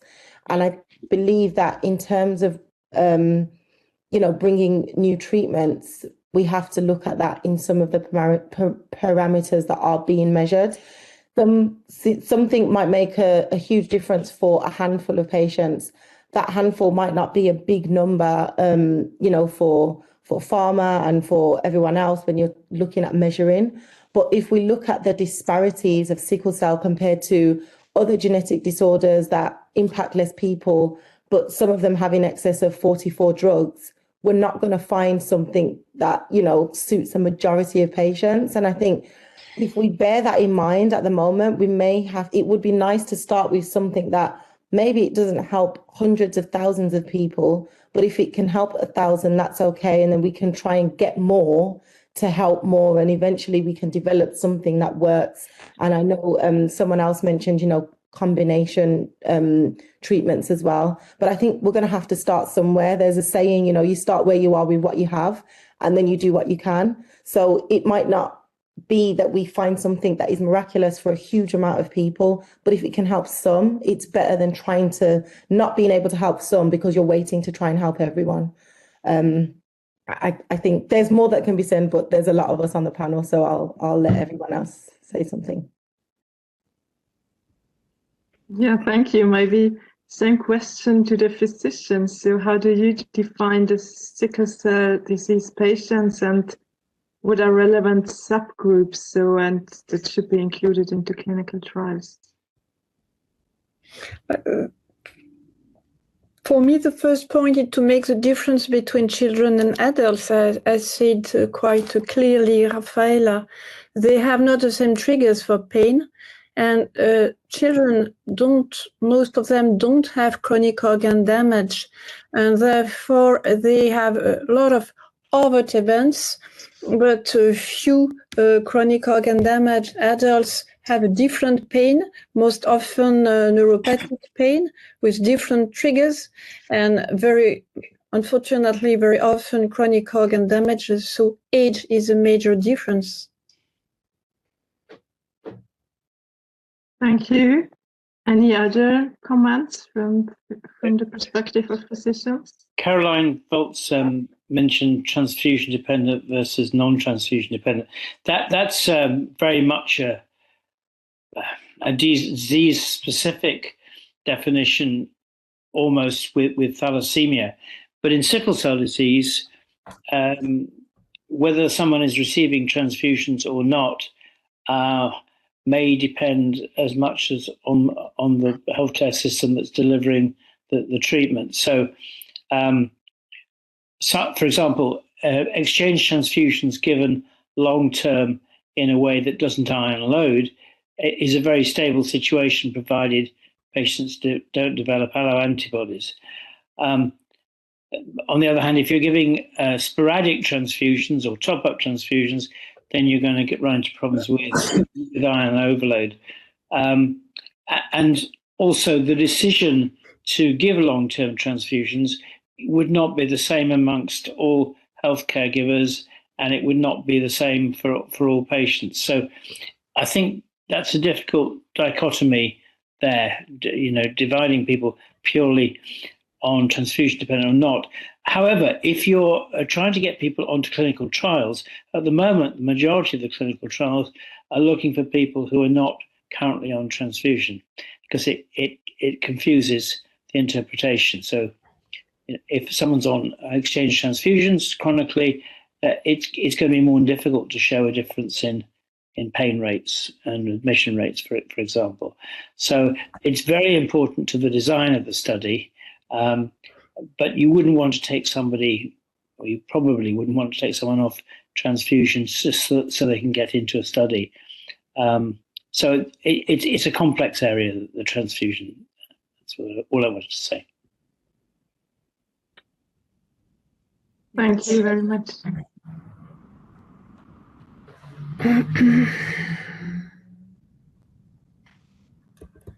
And so that leads to, I don't know, maybe Chris, you have your raised hand. Maybe do you want to comment I know that you are more for thalassemia, but maybe you want to comment as well for sickle cell.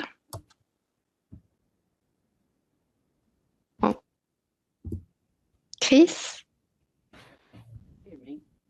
Yes, we can hear you, but very low. Okay, I'll try to be very close to the microphone. Right. I just wanted to follow up on what Professor Porter mentioned about transfusion or non-transfusion dependent in the thalassemia case. And this is arising from my experience as a patient expert on rare diseases and thalassemia, a member of the Committee for Advanced Therapies for over 5 years, at the time when the first thalassemia gene therapy with Zynteglo was being assessed. And one of the discussions that we were having with the experts in terms of, providing them a patient perspective was about what was the correct population to include in the indication, because of course, as the earlier presentation showed, transfusion dependence and non-transfusion dependence is sometimes a discretionary, clinician-led decision, which is aimed at ameliorating the harm done by lack of transfusion in the thalassemia intermediate or the non-transfusion dependent patients.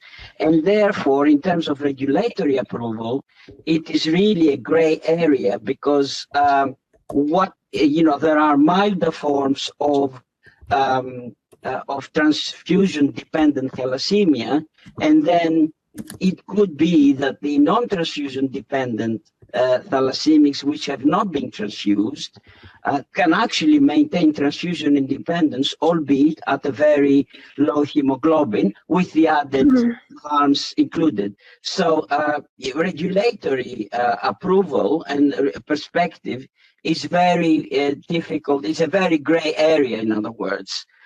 So I would agree with the comments that were made earlier. Thank you.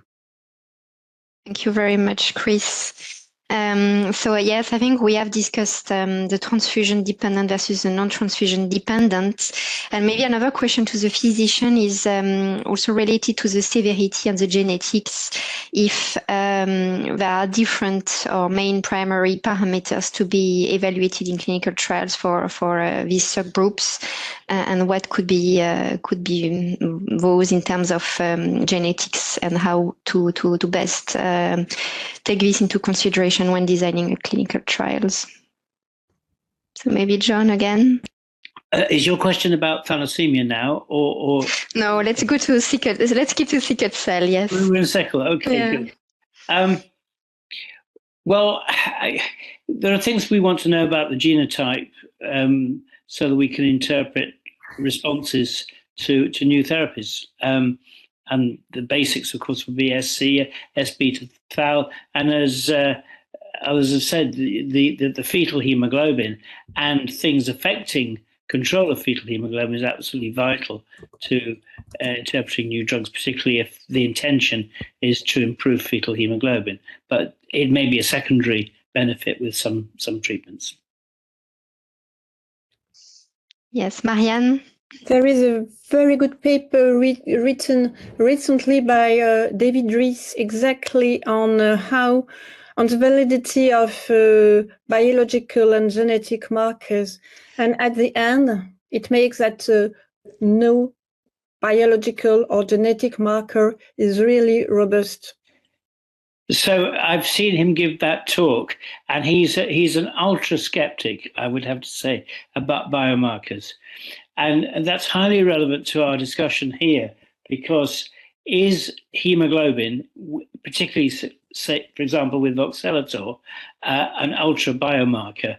I mean, is it to have an improvement in the hemoglobin, is that to be regarded as an improvement in the clinical state per se?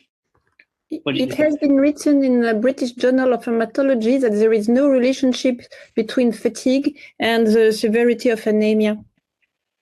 What about the relationship between anemia and, let's say, the chronic complications of sickle cell disease? It has been made and established only for strokes and renal disease, but only for those two complications. Yes. So do you think that some people are over enthusiastic about their potential use of voxelotor on based on what you just said? I say nothing. Wait, perhaps it is useful, but now we do not know. We don't know. Okay. Perhaps the future will be quite optimistic, but today there are not very solid data on chronic organ damage, but we can hope, of course. So just before we finish this point, there are subgroups of sickle patients who are chronically very anemic and who perhaps we can't transfuse. And we've been using voxelotor for those kinds of patients, let's say hemoglobins of 50, 60 or whatever. And it certainly puts the hemoglobin up. Now, whether it's having any secondary benefit, I mean, I don't know, but I'd be interested to know what other people think. I think I agree with what you said, that it's not about so much the genetics, because different genotypes, patients can have adequately, similarly severe phenotypes. So it's more about the manifestations, especially if we talk about disease-modifying treatment, but also disease-curative treatment. And I think we need more long-term data to say that biological markers do or do not work. And this it should not be an obstacle to approve clinical trial or drugs just because we don't have an immediate advantage of the drug itself. But I believe we need more biological markers due to the uncertainty of the long-term effects on organ damage in sickle cell disease. We know that the life expectancy, as Marianne showed, is 41 years. Now, we cannot block drugs because we don't know if for an 18-year-old patient, we don't know what effect it will have when they are 41. So I think we need more, not less. Would you agree that the TCD is a robust biomarker that we all use and accept? I was keeping a comment on the pediatric differences, but I think that cerebrovasculopathy has been a neglected manifestation in clinical trials. We need better endpoint. TCD, as we use it only on the internal carotid artery and the middle cerebral artery, it's not enough, and we need more. And we know that children can have stroke, and 45% of adolescents already have silent stroke. So we are not doing enough, and we need more trials and more combination or more drugs in the pediatric age for this complication. Okay, so since it looks like we have addressed the question on the pediatric aspects, I think that leads us to the next question about surrogacy and what are the main differences between the research question that we need as regulator versus what would be needed to support reimbursement. And I don't know what would be the response for using biomarker, but Anya, maybe you can share your insight with us. Yeah, I think, when I just listen to you, we can't even agree between, the clinical experts, the patients. Then imagine you have to tell someone you need to make a decision for a couple of billion on evidence of which you don't really know what it means. I don't know what it means for the patient. The clinicians are not sure whether they trust the surrogate endpoint. That makes it very, very difficult. And I think that the starting point is probably to really sit down together and figure out what you actually can achieve with a clinical trial. Which questions could you better answer with other evidence sources and what is the difference between defining what is patient relevant versus what is doable in a clinical trial, because this is not the same. And it doesn't mean that you are ignoring the patient if you design a trial where you say, well, whatever you find important is just not measurable to the extent that it would actually be sufficient to get regulatory approval. And every patient loses if you don't get regulatory approval. Every patient loses if you don't get reimbursement, at least in Europe. So sitting down and defining with each other what is feasible is the first step. And also discussing that not everything in every trial has to be tailored to the regulatory approval only.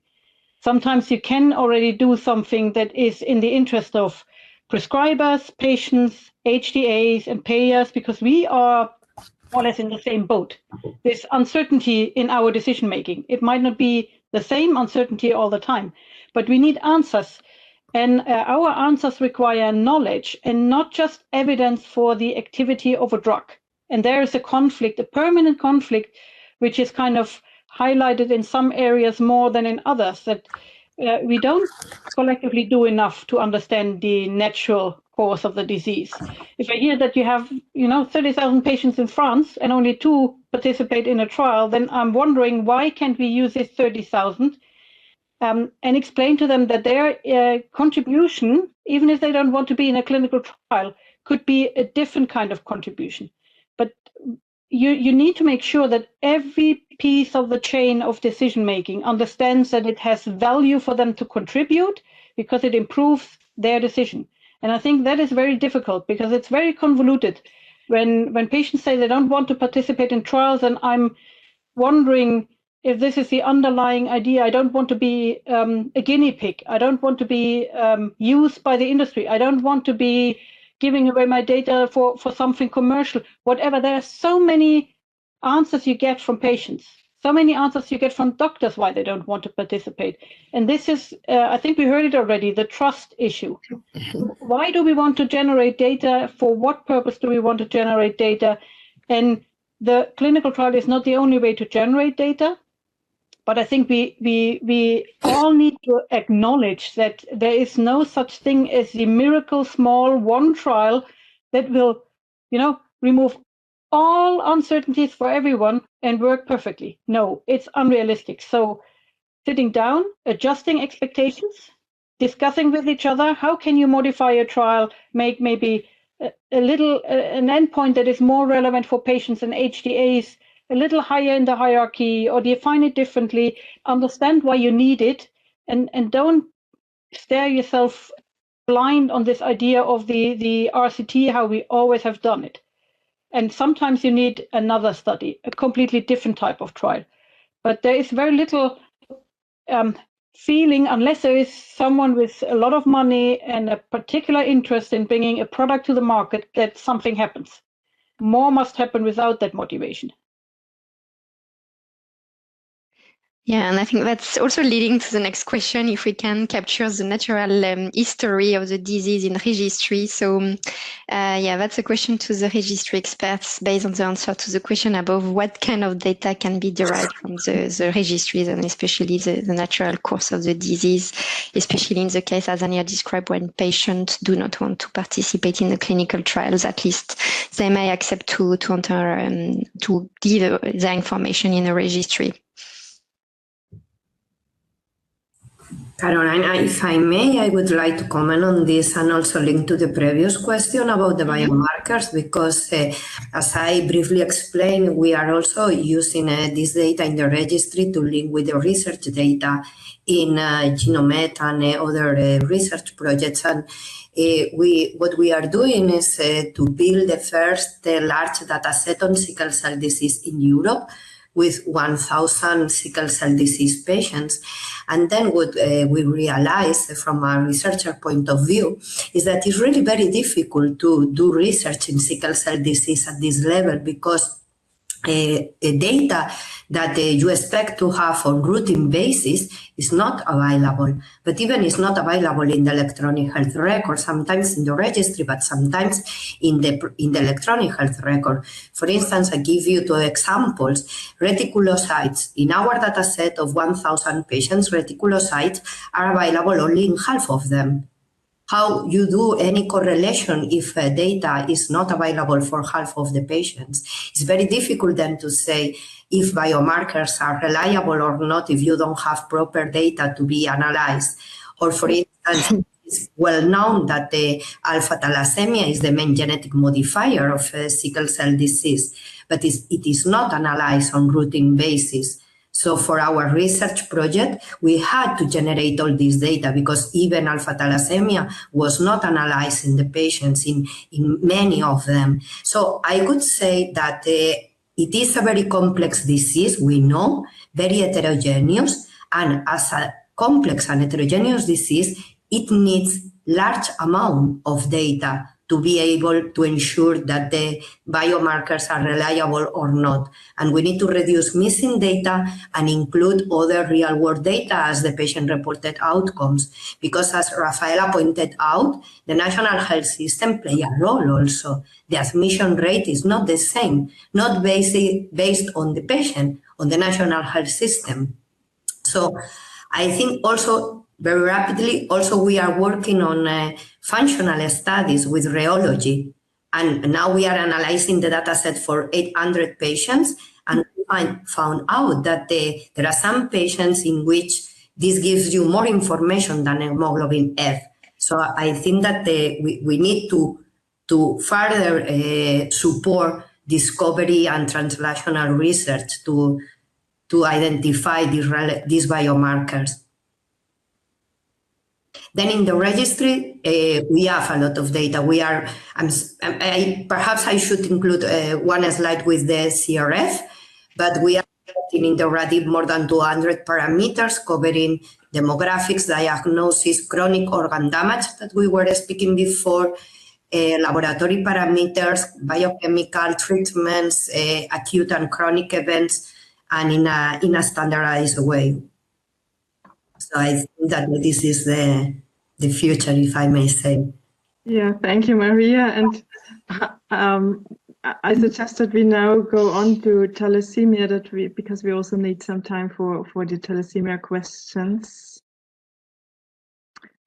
And here I would like to start with the same question to the patients. So, what do you expect from a thalassemia treatment, and what are the most important patient-related outcomes? And I really ask, although it's very important questions, to be very focused and concise if possible. Thank you, Daniela, for the question. I think what we expect from the treatment, different from sickle cell disease, thalassemia, the main issue is the low hemoglobin.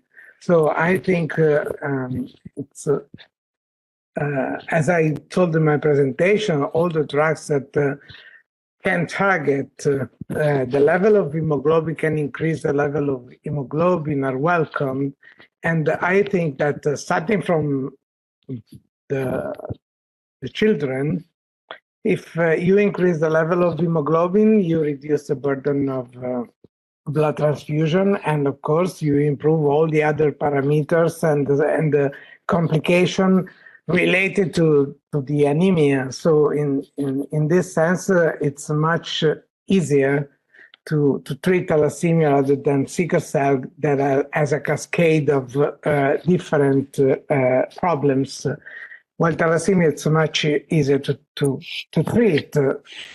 Not so simple, because with aging, there are a lot of problems, but in principle, I think that increasing the hemoglobin level can be a good start, and having drugs available for doing that with less side effects and significant, meaningful clinical outcomes, it's very important for the patient.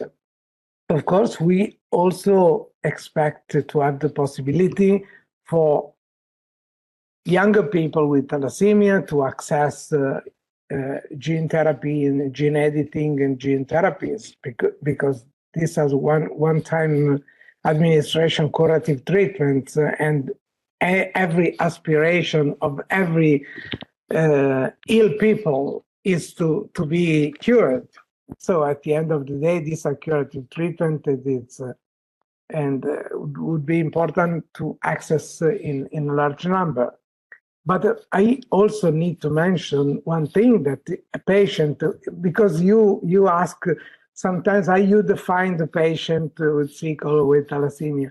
A patient is not defined by his disease.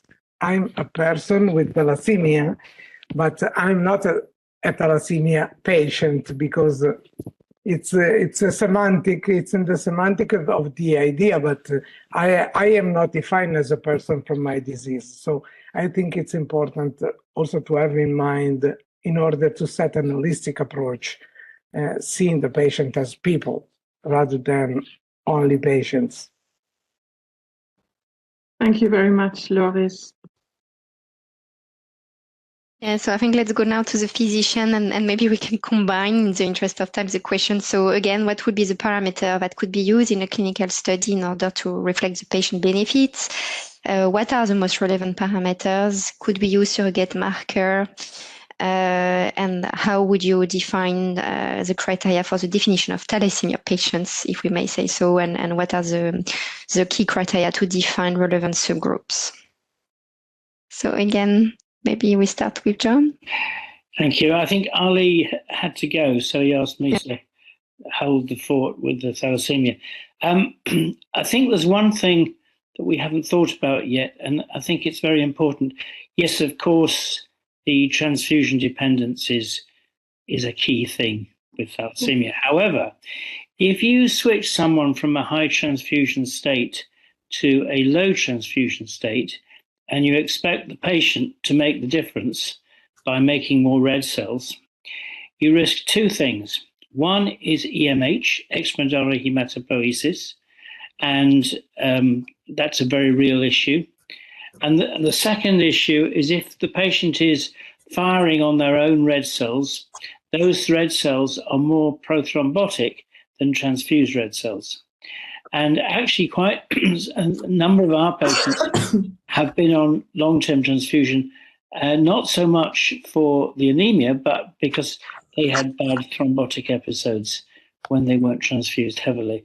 So on the face of it, it's very straightforward, but it's not totally straightforward. Thank you very much, John. Any other comment from any other physician? No.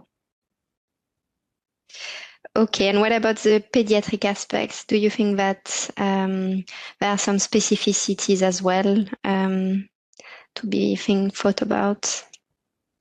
I mean, it was interesting also, Loris, you mentioned that the younger generation have different needs.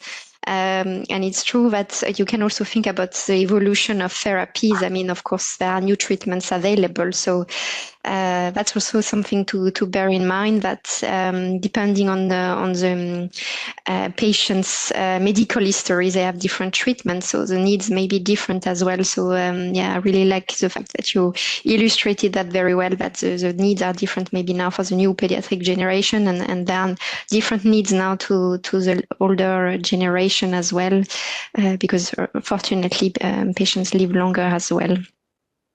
Yeah, as I told, sorry, Caroline, as I told before, it was very shocking for me to be on Malaysia, that is a middle income country, and to see the patients there, to be very careful, to be performant in the life and the quality of life, rather than to be interested in the innovations, in the, in the new medicines, in all the parameters that for my generation have been important so far. And so it was very shocking to see in that kind of country with a low standard of care, a low possibility to be treated correctly. And I remarked it because I was really impressed when I was there. Yeah, and that's something also that we discussed as well. The healthcare system are, of course, very different already in Europe, but globally, I think this is even more pronounced. Yes, and then, yes, for the pediatrics, yes, there are baseline. I see a comment from Sylvie Benchretit, who is a part of the pediatric committee. So she commented that there are baseline for each pediatric patient to better measure the changes. Yeah, I think that's something also we have seen in maybe more in hemophilia patients, the intra-patient comparison. So before starting a clinical trial, that's also an approach which can be useful, but of course we always need a long time before of observation before starting the study, so that it could be useful as data to be relied upon. I think we can, I don't know, Anya, I think the comment might be the same for HTAs for thalassemia, because it's more or less the same expectations that you would need. But I don't know if you have any last comments with regards to specifically to thalassemia on the HTA needs. Well, it's more like there was a question in the chat about finding out what the patients really want and what we just discussed, and I think that's a very important aspect, because it is up to us as the experts to listen to the patients and then translate their wishes into a trial design that really measures the outcome they are interested in. And it's maybe not so surprising that people with chronic diseases might actually be more patient than we think. The industry is in a hurry. The patients might actually want to wait a little bit longer and get better information to make their decisions. So I'm not really that surprised, but I think there's a problem in finding, the right balance and not falling for the surrogate endpoint of the 12-month trial every time over and over again, when you know that the real questions are the ones for what happens in a decade. So sometimes we have to simply slow down and accept that patients might also be willing to wait for something that is then more robust for them to actually decide on. Yeah, and I think you're right, Anya, because at the end, it's important that the patients get access. So if there is no approval at the time of the HTA decision, then the effort is not useless. So it's really important that these aspects are taken into consideration. I think, Daniela, we are reaching the end. I don't know, maybe we can just ask FDA colleagues if you have any comments, maybe before we start the conclusion of the workshop. Hi, this is Megha Kaushal. No, I think this was a great discussion. I did want to address, somebody had asked about the pediatric approvals, and all of our gene therapies are approved for pediatric patients 12 years of age and older, and Zynteglo is actually approved for all pediatric ages. And then the products that have not been approved for ages 12 years and younger, those clinical trials are ongoing as of right now. Thanks. Thank you very much. Yes, and I see also a question about diversity. Indeed, there was a recent guidance from FDA. To be honest, we're also looking into this. We have also participated in a project together with ASH and FDA on diversity and inclusion in hematological clinical trials. We have also a project which is called ACTIU in Europe. So these kind of aspects are also taken care in this regard. So I think it's about time we conclude. Maybe before we do that, any last comments? Otherwise, I'll leave it to Daniela to conclude and do the wrap up. Yeah, thank you, Caroline. And well, I try to make a short wrap up and some conclusions, or take how to proceed now. So I think it came out that indeed this is we are here with diseases with a quite heterogeneous patient population, and we really need to consider differences for example, between adult and pediatric patients, and this will have impact also on the trial design and endpoints that are adequate for such studies. One main challenge will also be the definition of outcome measures that represent patient benefit. What I understood that this may be easier for the beta thalassemia, but more challenging for the sickle cell disease. Another aspect would also be the duration of trials. So we need to consider feasibility and data that are needed for approval, but of course also to look on long-term outcomes, as these are chronic conditions. But overall, I think it's really important that we develop a guidance on clinical requirements that inform the safety and efficacy assessment, and also allow us a benefit risk assessment of any new medicinal products that are developed for sickle cell disease and thalassemia or beta thalassemia, but maybe in the future also alpha thalassemia.